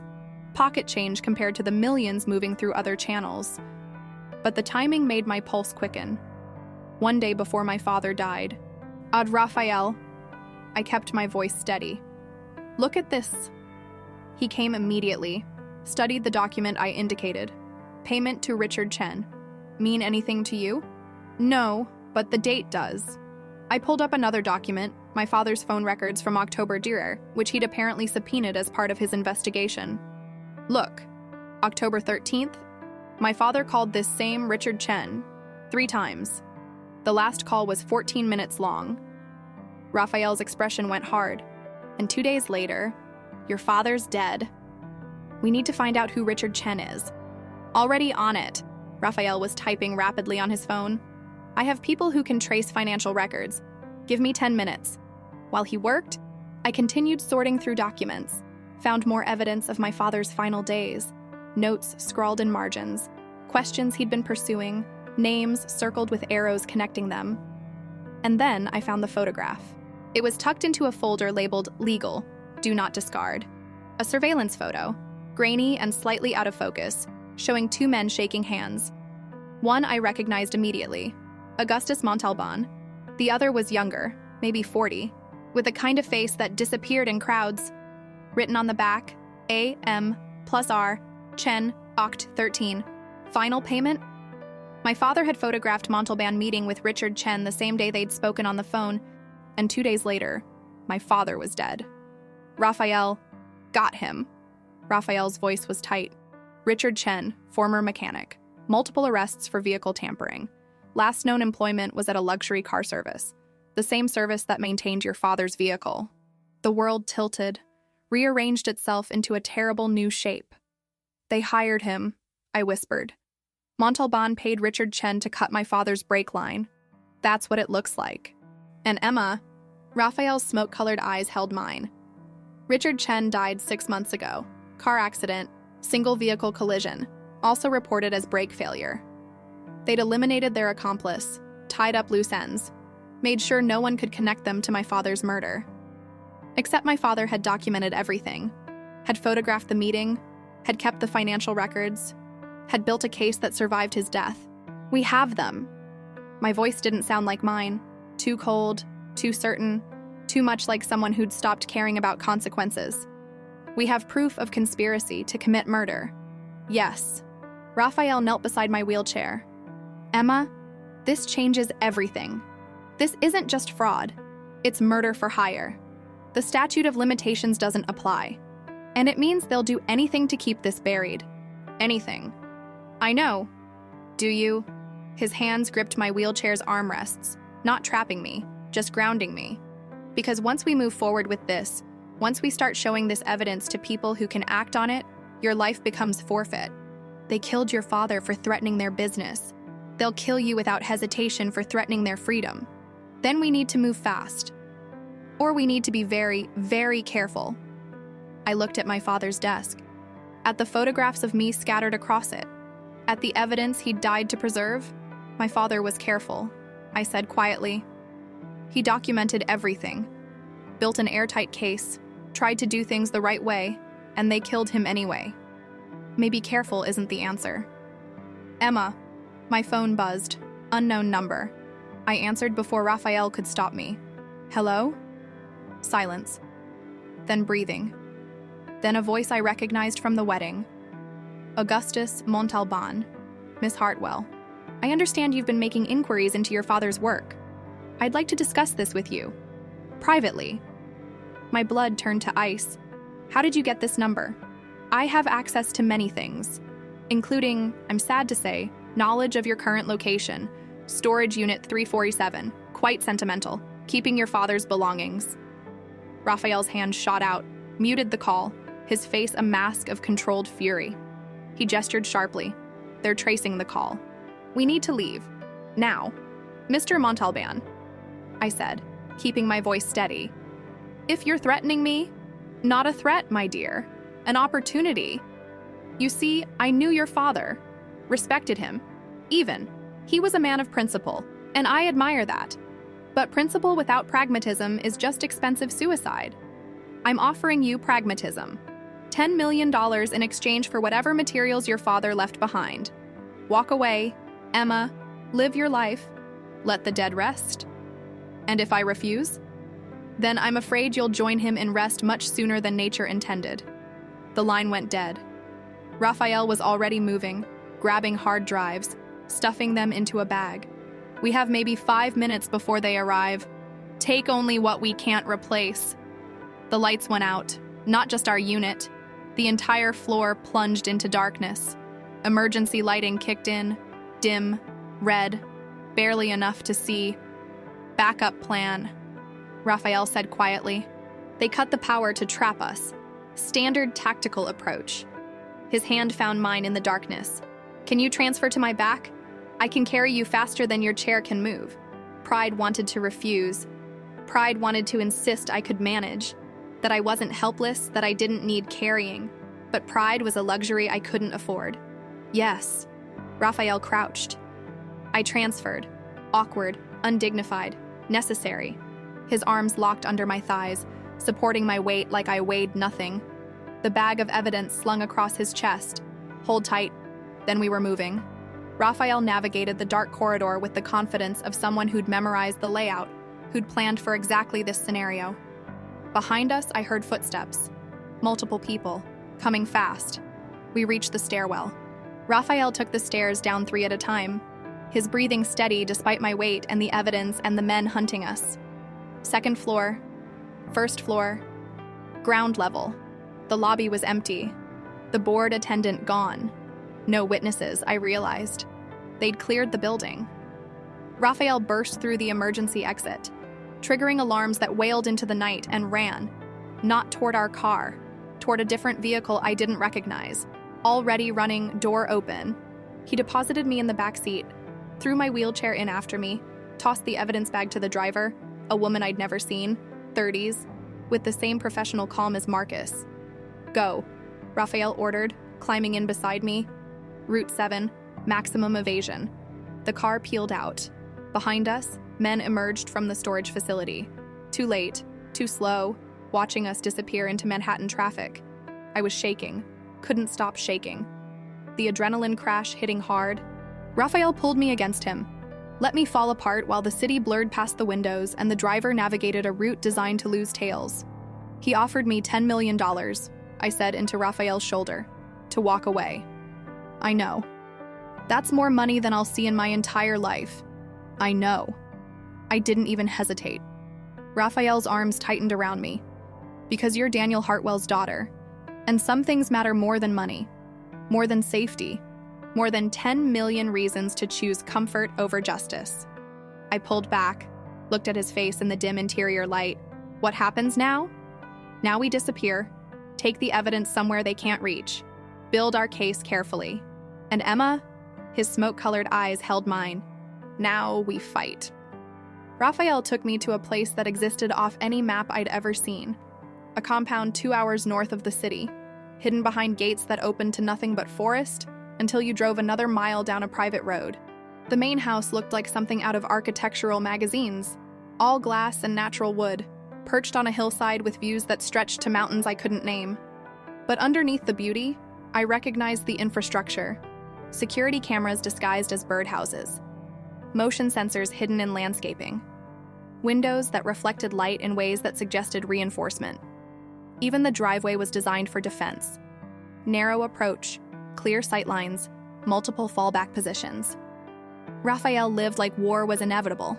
Maybe for him, it was, "This is home," he said, helping me from the car. Or one of them. The place I come when the city gets too loud. The woman who'd driven us, her name was Diana, she'd explained during the ride, had already disappeared inside with the evidence, moving with the efficiency of someone who knew exactly where things belonged in Raphael's world. I'd spent the 2-hour drive cycling between numbness and panic. Augustus Montalban had tracked me to my father's storage unit, had offered me $10 million to betray everything my father died for, had made it clear that refusal meant death. And I'd refused without thinking, without calculating the cost, without considering that maybe my father would have wanted me to take the money and run, to choose life over principle. Except I knew better. My father had never chosen comfort over conscience, had never calculated whether justice was worth the price.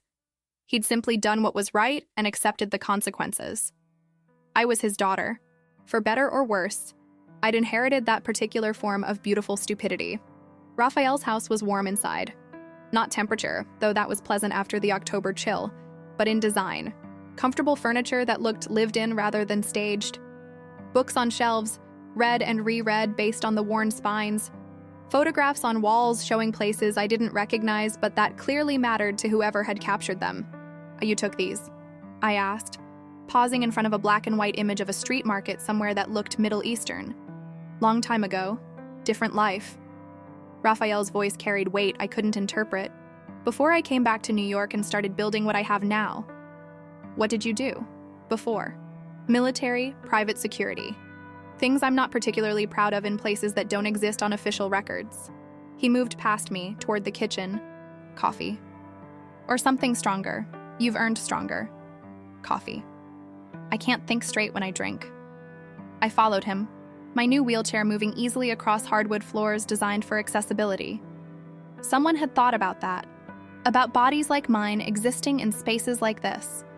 Raphael moved through his kitchen with the same precision he brought to everything.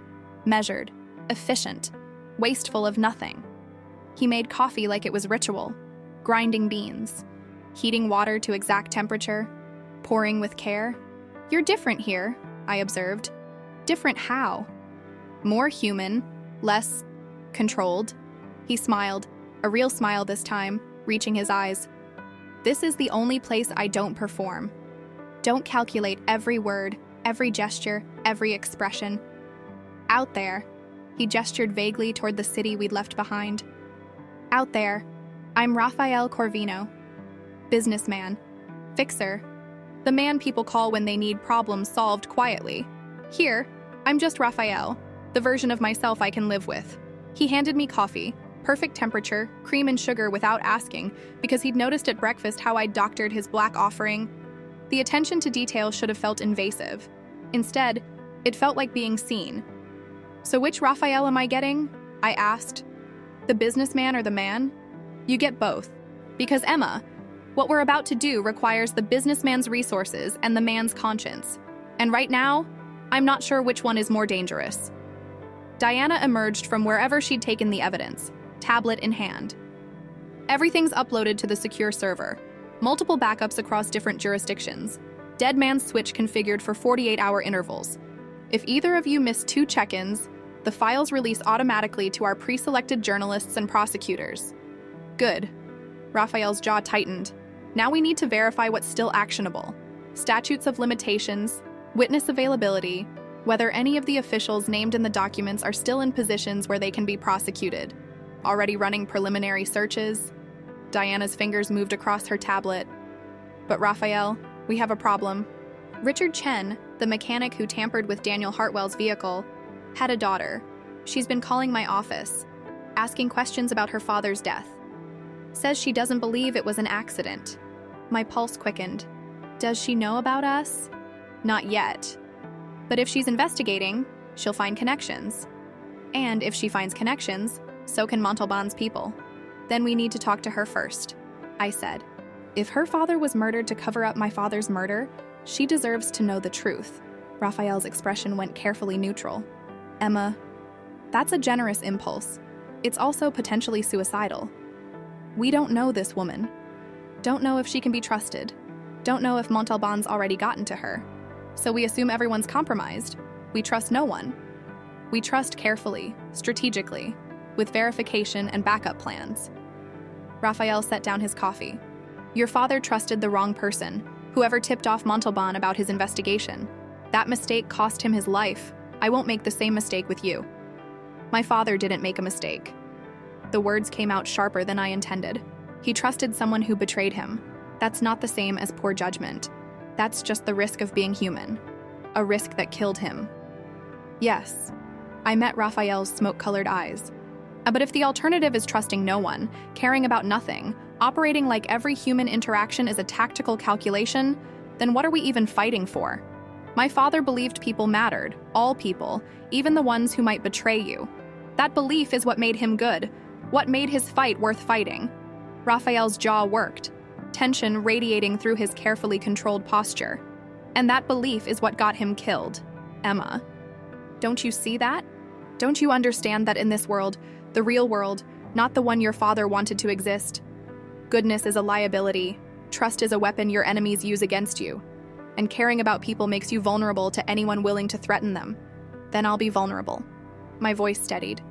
Because I'd rather die like my father, believing in something good, than live like someone who's forgotten why good things matter. Silence stretched between us. Diana diplomatically found somewhere else to be. Finally, Raphael exhaled, ran his hands through his hair in a gesture that looked almost helpless. You're going to get yourself killed. You know that, right? Probably. And you're okay with that? No. I wheeled closer to him, close enough to see the silver threading through his dark hair, the fine lines around his eyes that suggested he smiled less than he should. I'm terrified. I'm so scared I can barely breathe sometimes. But Raphael, I've been half dead for 3 years, existing but not living, taking up space but not mattering. If I'm going to die anyway, and we all do eventually, then I'd rather die doing something that means something. Raphael looked at me with an expression I couldn't read, complex emotions shifting beneath the surface control. Your father said almost exactly the same thing. The last time we spoke, what did you tell him?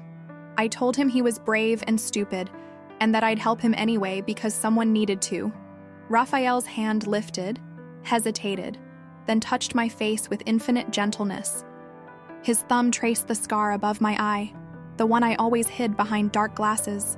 I'm telling you the same thing. You're brave and stupid, and I'll help you anyway. But Emma, when this gets ugly, when the choice is between principle and survival, I need you to remember something. What? Your father chose principle, and he left behind a daughter who spent 3 years grieving him, who sat by kitchen doors at family weddings because everyone was too busy mourning to see she was still alive, who learned to make herself small because the people who should have loved her couldn't handle the reminder of what they'd lost. His smoke-colored eyes held mine with fierce intensity. Don't leave the world the same way he did. Don't make the people who care about you learn to live with your absence. My throat closed. People who care about me? Yes. Raphael didn't look away, didn't soften the truth. People who see you, Emma Hartwell. Who understand that your wheelchair doesn't define you, your scars don't diminish you, and your father's death doesn't obligate you to follow him into martyrdom. People who want you to survive this, who need you to survive this. People like you. Yes, the word came out rough, raw. Like me. The air between us felt charged, dangerous, like we were standing at the edge of something that would change everything if we stepped forward. Diana's voice cut through the moment. Raphael, we have a situation. The spell broke. Raphael stepped back, his mask sliding into place. Businessman, strategist, the man who calculated everything. What kind of situation? News just broke. FBI raided Barceli Montalban's headquarters, seized financial records, detained Augustus Montalban for questioning. They're calling it a preliminary investigation into fraud and corruption. My heart stopped. We didn't release the evidence yet. The dead man's switch hasn't triggered. Diana's expression was grim. Someone else gave them enough to justify a raid. And Raphael, the lead prosecutor, is James Mitchell. Raphael went completely still. Mitchell, are you certain? Positive. He gave a press conference 20 minutes ago. Who's James Mitchell? I asked. My brother. Raphael's voice was flat, emotionless, and the last person I expected to be involved in this case. The room felt like it was tilting. Raphael had a brother who was a prosecutor, a brother he'd never mentioned in all our conversations about evidence and justice and corruption. You have a brother who prosecutes corruption cases, I said slowly. And you didn't think that was relevant information? James and I don't speak, haven't for 8 years. Raphael's jaw was tight enough to shatter. We have different ideas about justice, about methods, about what lines should and shouldn't be crossed. So he's one of the good guys and you're… what? The necessary evil? Something like that. Raphael turned to Diana. Get me everything on the raid. Who authorized it? What evidence they used to justify it? Whether Mitchell's working with anyone we know. Diana nodded and disappeared again. I wheeled forward, forcing Raphael to look at me. You need to call him. No. Raphael, if your brother is prosecuting Montalban, he needs to know about the evidence we have, about Richard Chen, about my father's murder, about everything. We can't sit on information that could strengthen his case just because you have family issues. You don't understand? Then explain it to me. My voice rose. Explain why you'd let pride or old grudges or whatever happened between you get in the way of bringing down the people who killed my father. Explain why your personal feelings matter more than justice. Raphael's control finally cracked. Because James will destroy you. The words came out harsh, desperate. He'll take your evidence, build his case, put you on a witness stand where Montalban's lawyers will tear you apart. He'll use you as a tool to advance his career and won't care what it costs you personally. That's who he is. That's what he does. He sacrifices people for principle and calls it justice. That's what my father did. Yes, and look how that ended. The truth hung between us like a body. I thought about my father, about his careful documentation, his interviews with displaced families, his belief that the system could work if good people fed it truth. He'd trusted the system, and the system had let him die. Your brother, I started, is the system, Raphael finished. He's everything I walked away from, everything I stopped believing in when I realized that official channels protect power more often than they challenge it. James puts bad people in prison. Yes. but only the ones who don't have enough money or connections to make prosecution inconvenient. Men like Augustus Montalban. They're usually too big to touch, too protected, but he's touching him now. He raided Montalban's headquarters, which means someone gave him ammunition he couldn't ignore. Someone with power. Someone who wants Montalban taken down for reasons that have nothing to do with justice for Riverside families or your father's murder. Raphael's expression was grim. Emma, in my experience, when prosecutors suddenly move against untouchable targets, it's not because they've discovered courage, it's because the political winds shifted. Because going after Montalban serves someone else's agenda. You're saying we can't trust your brother? I'm saying we need to understand his motivations before we hand him evidence that could be used against us as easily as against Montalban. Diana reappeared. Raphael, your phone. It's Mitchell. He's calling you. Raphael stared at the phone in her hand like it was a weapon. Then he took it, answered without putting it on speaker. James? His voice was neutral, professional. I hear you've been busy. I couldn't hear the other side of the conversation, but I watched Raphael's face change. Subtle shifts in expression. Surprise, suspicion, something that might have been old pain. I see. A long pause. And you're calling me because... Another pause. She's not a bargaining chip, James. She's a person. His eyes found mine. No, absolutely not. Because I don't trust your definition of protection. Fine. Tomorrow. But James, if you're using her to get to me, if this is about settling old scores, I'll make you regret every decision that led to this conversation, brother or not. He ended the call, stood silent for a moment, composing himself. James knows about you, he said finally. Knows you have evidence. Knows we've been working together. He wants to meet tomorrow. Neutral location. Says he can offer protective custody in exchange for testimony. Protective custody. The phrase tasted bitter. That's just prison with better PR. Yes. Raphael almost smiled. You're learning. So what do? We meet him. We listen to his offer. We evaluate whether his case against Montalban is legitimate or political theater. And Emma, his expression sobered. We prepare for the possibility that my brother might be just as dangerous as the people we're running from, just in different ways. My phone buzzed. Unknown number. Again, I'd learned to hate unknown numbers. They never brought good news. This time, it was a video message. I played it, and my blood went cold. The footage showed Caroline, my sister, leaving her apartment building. She looked thinner than at her wedding. Tired. Walking with her head down in a way that suggested the last few months hadn't been kind. The video zoomed in, followed her for 3 blocks, captured her entering a coffee shop, ordering, sitting alone by the window. Then the camera panned to show a man watching her from across the street. Not hiding, just watching.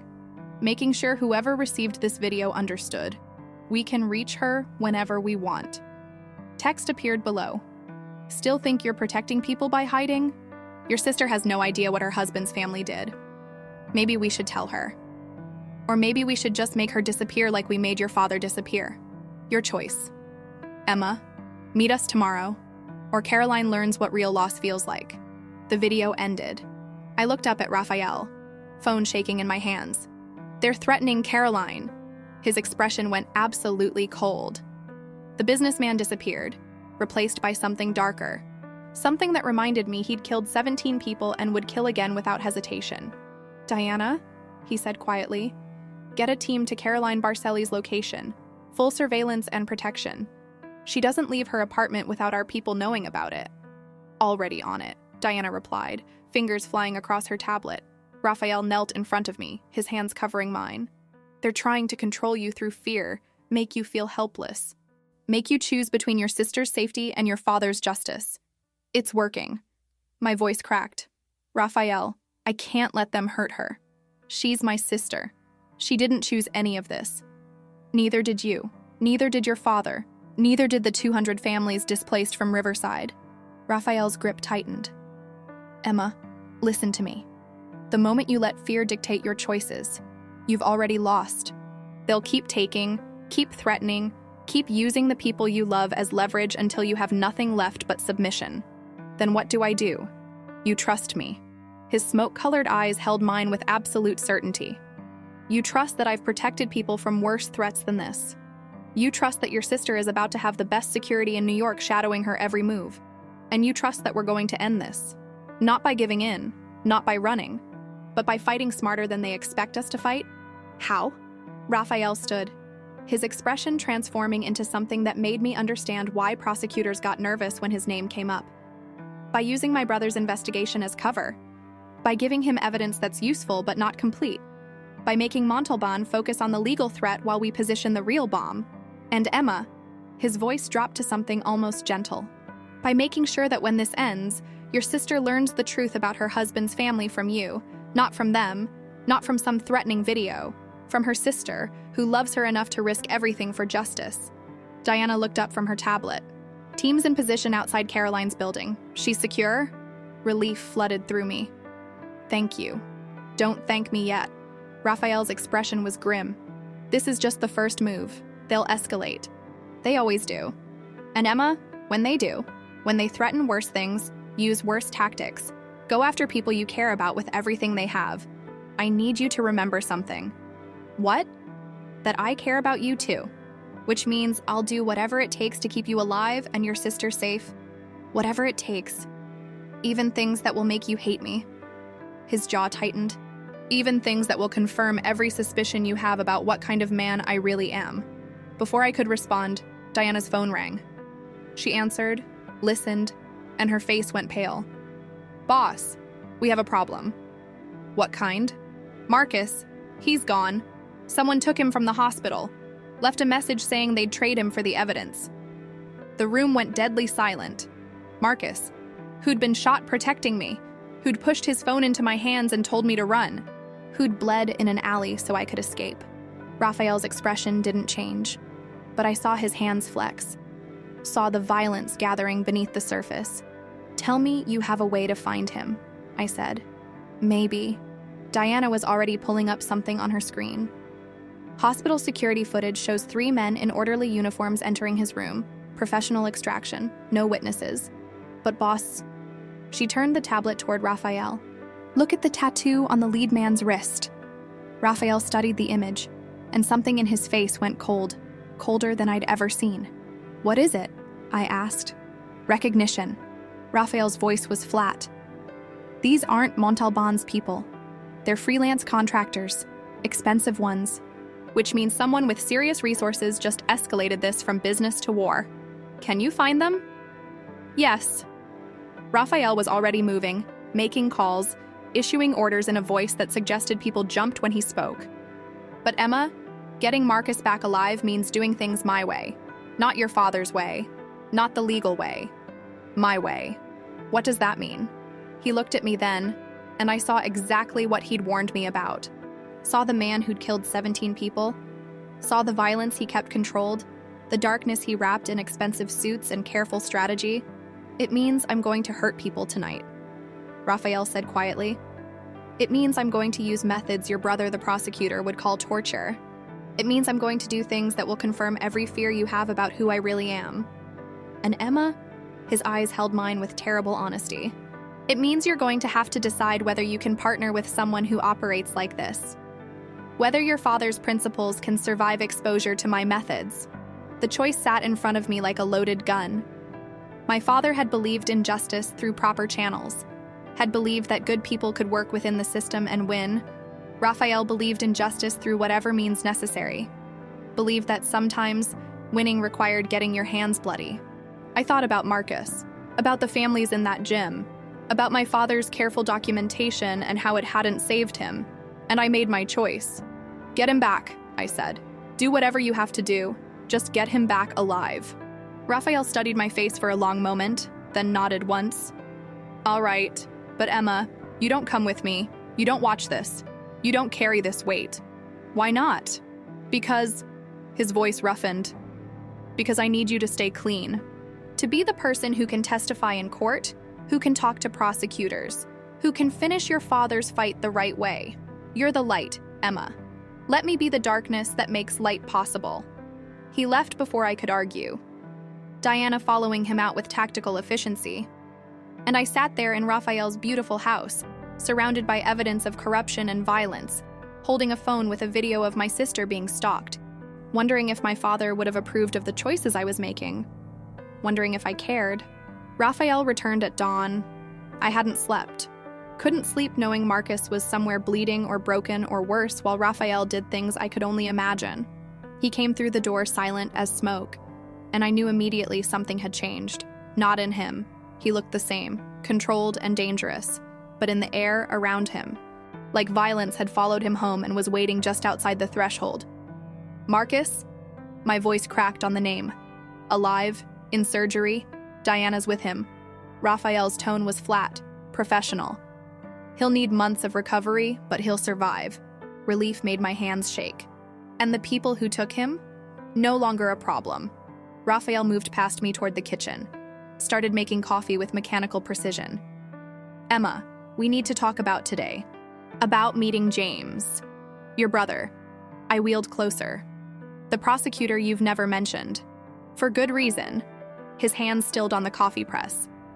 James and I don't speak. Haven't for 8 years. We have different ideas about justice. So he's one of the good guys and you're what? The necessary evil.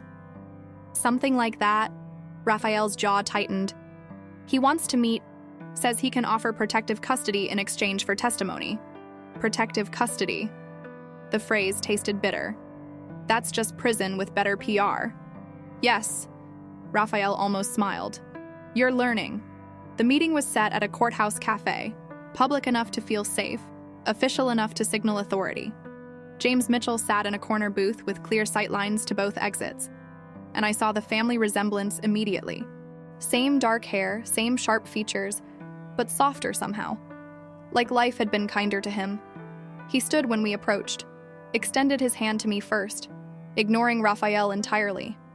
Miss Hartwell, I'm sorry about your father. Daniel was a good man. You knew him. My throat tightened. He came to me 6 weeks before he died, wanted to discuss the Riverside case. I told him I'd need more evidence. James's expression clouded with regret. I should have taken him more seriously. Raphael made a sound that might have been laughter or disgust. How noble. Using a dead man's daughter to assuage your guilt. Not using, protecting. James finally looked at his brother.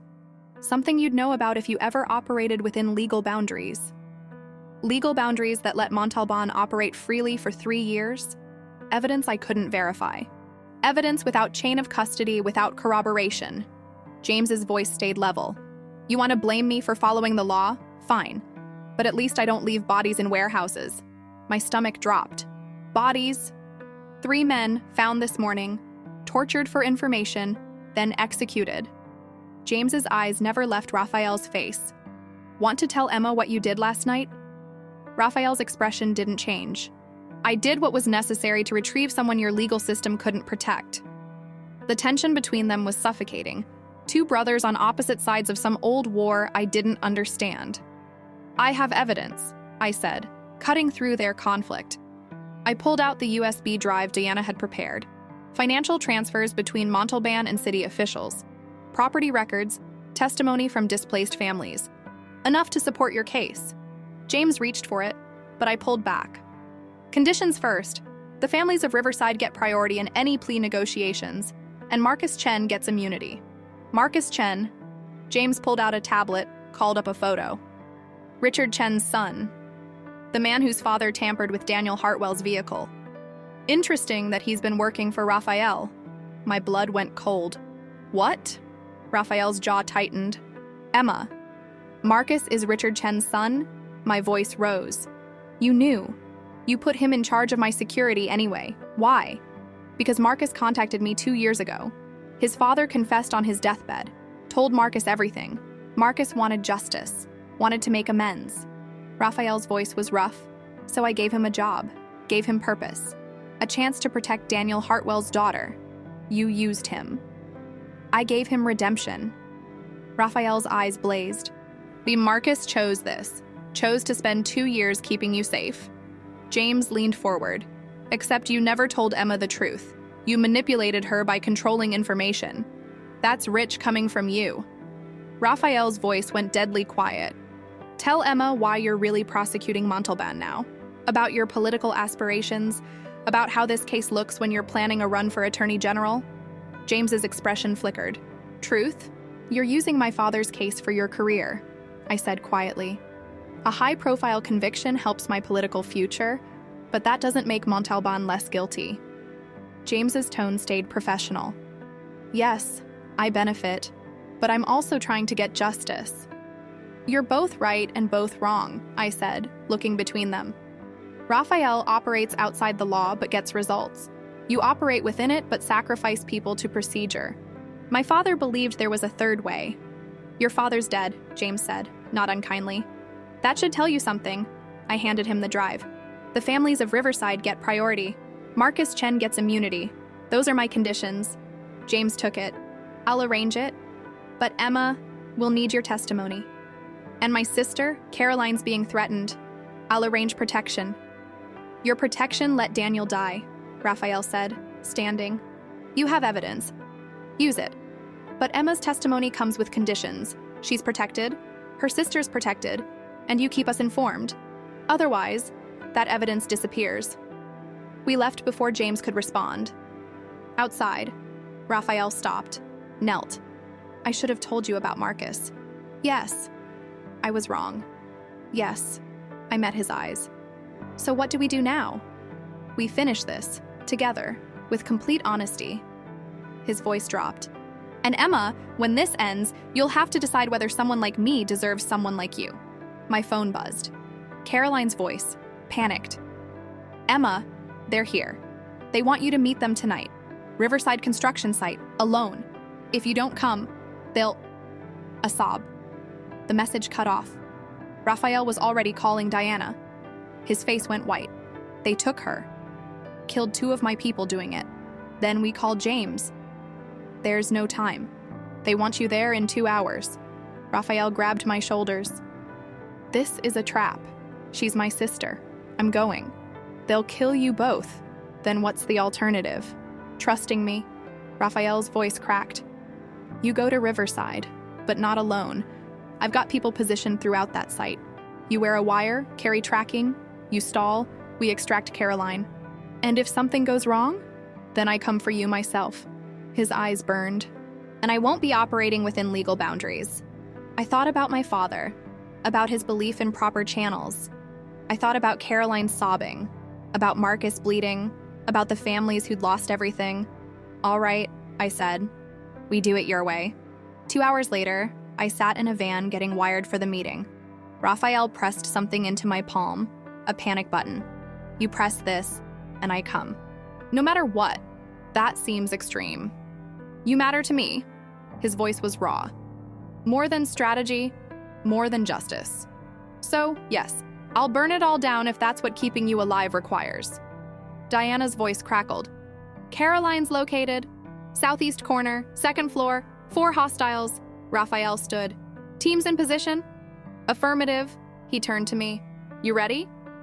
I thought about my father driving up that mountain road, walking toward death anyway because some things mattered more than fear. I'm ready. I wheeled toward the construction site, carrying my father's courage like armor and Raphael's panic button like a prayer. Behind me, dangerous men prepared for war, and I prepared to become someone my father might not recognize, someone willing to use violence as currency if that's what justice cost. The Riverside construction site looked like a skeleton, unfinished buildings reaching toward an indifferent sky, rebar jutting like broken bones, concrete floors that had never known footsteps. This was where it had all started, where families had been displaced so men like Augustus Montalban could build monuments to their own greed, where my father had come to document injustice and found his death instead. Now I was rolling through that same ground, alone except for the wire taped to my chest and the panic button burning in my palm. The wheelchair's wheels crunched over gravel and debris. Every shadow looked like a threat. Every sound might be the last thing I heard. Emma! Raphael's voice came through the earpiece, steady and close. I'm here, 20 yards to your left, upper floor. You're not alone. But I felt alone, profoundly, terrifyingly alone. A figure emerged from the skeletal building. Not Augustus Montalban, but someone younger. 30s, expensive suit now dusty from construction site grime, and eyes that had seen too much violence to pretend at innocence. Miss Hartwell. I'm Robert Keller, Mr. Montalban's attorney. His voice was professionally sympathetic. I'm sorry it's come to this. Where's my sister? Safe, for now. He gestured toward the building. Mr. Montalban would like to speak with you. He's prepared to make this very simple. The evidence your father collected in exchange for your sister's life. And Miss Hartwell, please understand that Mr. Corvino's presence, while we're aware of it, will only complicate matters. This can end peacefully. I wheeled forward, toward the building, toward whatever waited. The elevator was industrial, meant for construction materials. It groaned under my weight, ascending with painful slowness. Second floor. The doors opened to reveal Augustus Montalban himself. He looked older than at the wedding. Diminished, like the FBI raid had stripped away the veneer of untouchability. Emma? He said my name like we were old friends. Your father was a remarkable man, principled, stubborn. Those qualities got him killed, you understand. Not malice, just pragmatism. He threatened something I'd built over 30 years. I couldn't allow that. You murdered him. My voice was steadier than I felt. I protected my interests. There's a difference. Montalban gestured to a corner where Caroline sat bound to a chair, tape over her mouth, terror in her eyes. Your sister, however, is innocent, married into this family without understanding the cost. I'd prefer she stay that way. Innocent. Alive. But Emma, that requires your cooperation. You want the evidence? I want to eliminate the threat you represent. The evidence is part of that. But more importantly, I need you to understand something. Montalban moved closer, and I saw genuine regret in his expression. Your father's investigation was correct. We falsified reports, bribed officials, displaced families, all true. But do you know what happened to those properties, to that land? I didn't answer. We built housing developments that created 3,000 jobs, attracted businesses that revitalized an economically dead zone, generated tax revenue that funded schools and infrastructure. Yes, 200 families were displaced, but 10,000 people benefited. Your father saw injustice. I see mathematics. Sometimes, progress requires sacrifice. You're justifying murder with job creation statistics. I'm explaining that morality isn't binary, that the world your father wanted, where everyone's rights are protected, where no one suffers for the greater good, that world doesn't exist. It never has. Montalban's voice softened. I'm offering you $10 million and your sister's life. Take it. Live well. Honor your father by surviving him. That's what he would have wanted. I thought about my father's letter, about him giving me the choice to walk away. I thought about Raphael in the shadows, waiting for my signal. I thought about the families in that gym, homeless because mathematics had valued their suffering less than someone else's profit. My father, I said quietly, would have wanted justice, not survival at the cost of principle, not compromise with murderers who call it pragmatism. Justice. I pressed the panic button. Everything happened fast. Windows shattered as Raphael's team breached from multiple angles. Flashbangs disoriented Montalban's security. Gunfire cracked, controlled, precise, overwhelming. Raphael materialized beside me like violence given form, his weapon trained on Montalban while another team member cut Caroline free. It's over, Augustus. Raphael's voice was cold, absolute. FBI is 3 minutes out. You're done. But Montalban smiled. Actually smiled. Am I, Raphael Corvino, operating outside legal authority, assaulting a private citizen? Your brother, the prosecutor, will love this. Every piece of evidence you've touched is now tainted. Every witness you've protected is now compromised. You've given me exactly what I need. Reasonable doubt. My stomach dropped. He was right. Raphael's methods, his violence, his refusal to operate within legal boundaries, it had all created the defense Montalban would use to escape justice. Unless, I said quietly, the evidence doesn't come from Raphael. Everyone turned to look at me. My father didn't just leave evidence in that storage unit. He sent copies to 3 separate attorneys with instructions to hold them until specific conditions were met. I met Montalban's eyes. One of those attorneys was James Mitchell, your prosecutor. The one you can't claim was compromised by association with Raphael. It was a lie, but it was the lie we needed. Montalban's expression finally cracked. You're bluffing. Am I? My father spent 3 years building his case. You think he trusted a single storage unit? A single copy? I pulled out my phone, dialed a number I'd memorized. James? It's Emma. I'm at the Riverside site with Augustus Montalban. He just confessed to my father's murder. Everything's recorded. I held up the phone, showing the active call, as I believe you'll want to hear this directly from him. Sirens wailed in the distance. Growing closer, Montalban stared at me with something between respect and hatred. You're more like your father than I realized. Yes, I said. I am. The FBI arrived in a storm of badges and weapons. James Mitchell walked in last, his expression carefully neutral as he took in the scene, his brother holding a gun, his newest witness sitting in a wheelchair surrounded by evidence of violence, and Augustus Montalban finally, definitively trapped. Emma, James's voice was professional. I'm going to need your statement, and you'll get it. But first, you're going to guarantee my sister's protection and immunity for everyone who helped me tonight. I looked at Raphael. All of them. James followed my gaze. The two brothers locked eyes across a crime scene that represented everything they'd been fighting about for 8 years. The line between justice and revenge, between law and necessity. Fine, James said finally. But Raphael, this is the last time. The last time you operate outside the law and expect me to clean it up. Agreed. Raphael lowered his weapon. Because after tonight, I'm done. Done with the shadows. Done with the compromises. Done with becoming the thing I fight against.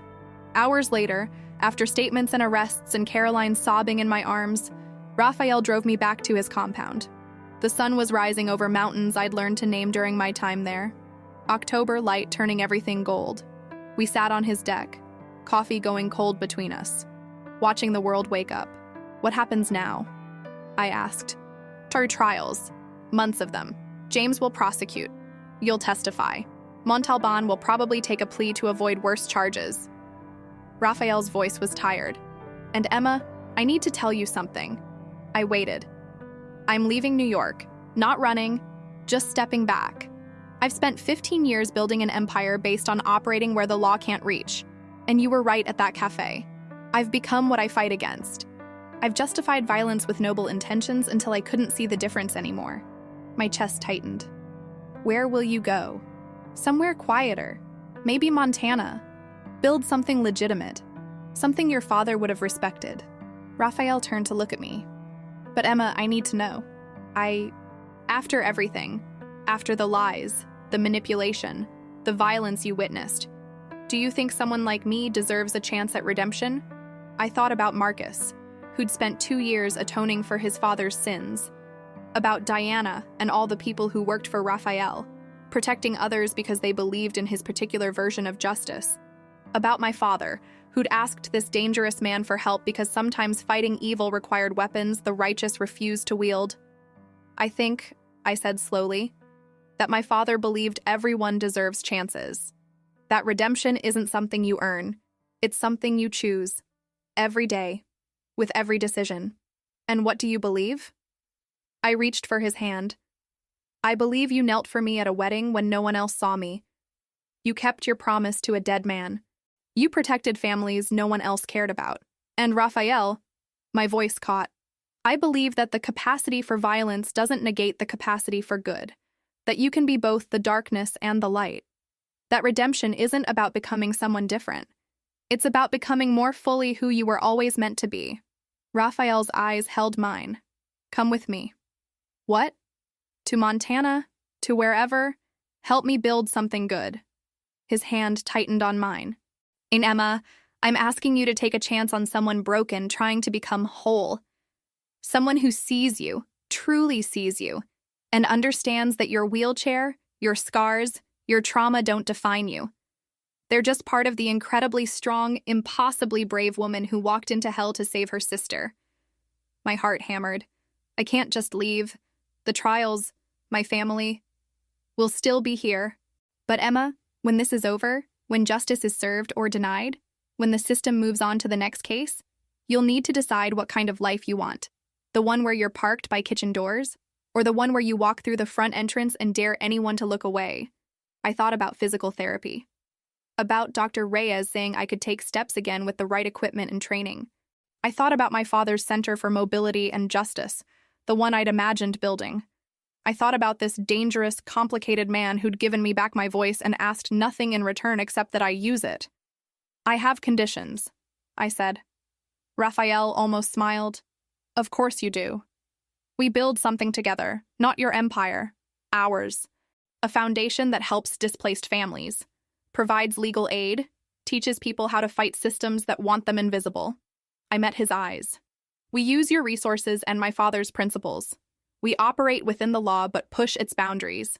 We prove that justice doesn't have to choose between effectiveness and morality. Deal. And Raphael. I pulled him closer. You teach me everything. No more protecting me from truth. No more controlled information. Partnership means trust. Complete trust. I can do that. His voice was rough. It'll be the hardest thing I've ever done. But I can do that. One more condition. Name it. You dance with me. A real dance. Not a waltz in a wheelchair at a wedding, but an actual dance where I'm standing on my own feet. I gestured to my legs. Dr. Reyes says it's possible. With leg braces, months of therapy, determination. I want to dance with you like I'm whole. Raphael's expression cracked completely. Emma, you are whole. You've always been whole. The wheelchair, the scars, they're not flaws. They're evidence of survival, proof of strength. But yes, I'll dance with you. Standing, sitting, however you exist in the world, I'll dance with you. 6 months later, the Hartwell Corvino Foundation opened its doors in a renovated building in Riverside.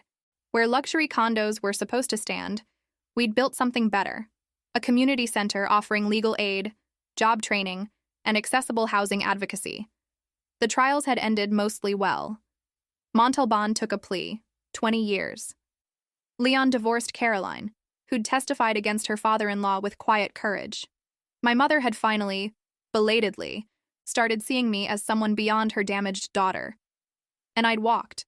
3 steps at first, then 10, then entire hallways with leg braces and determination, and Raphael's hand ready to catch me if I fell.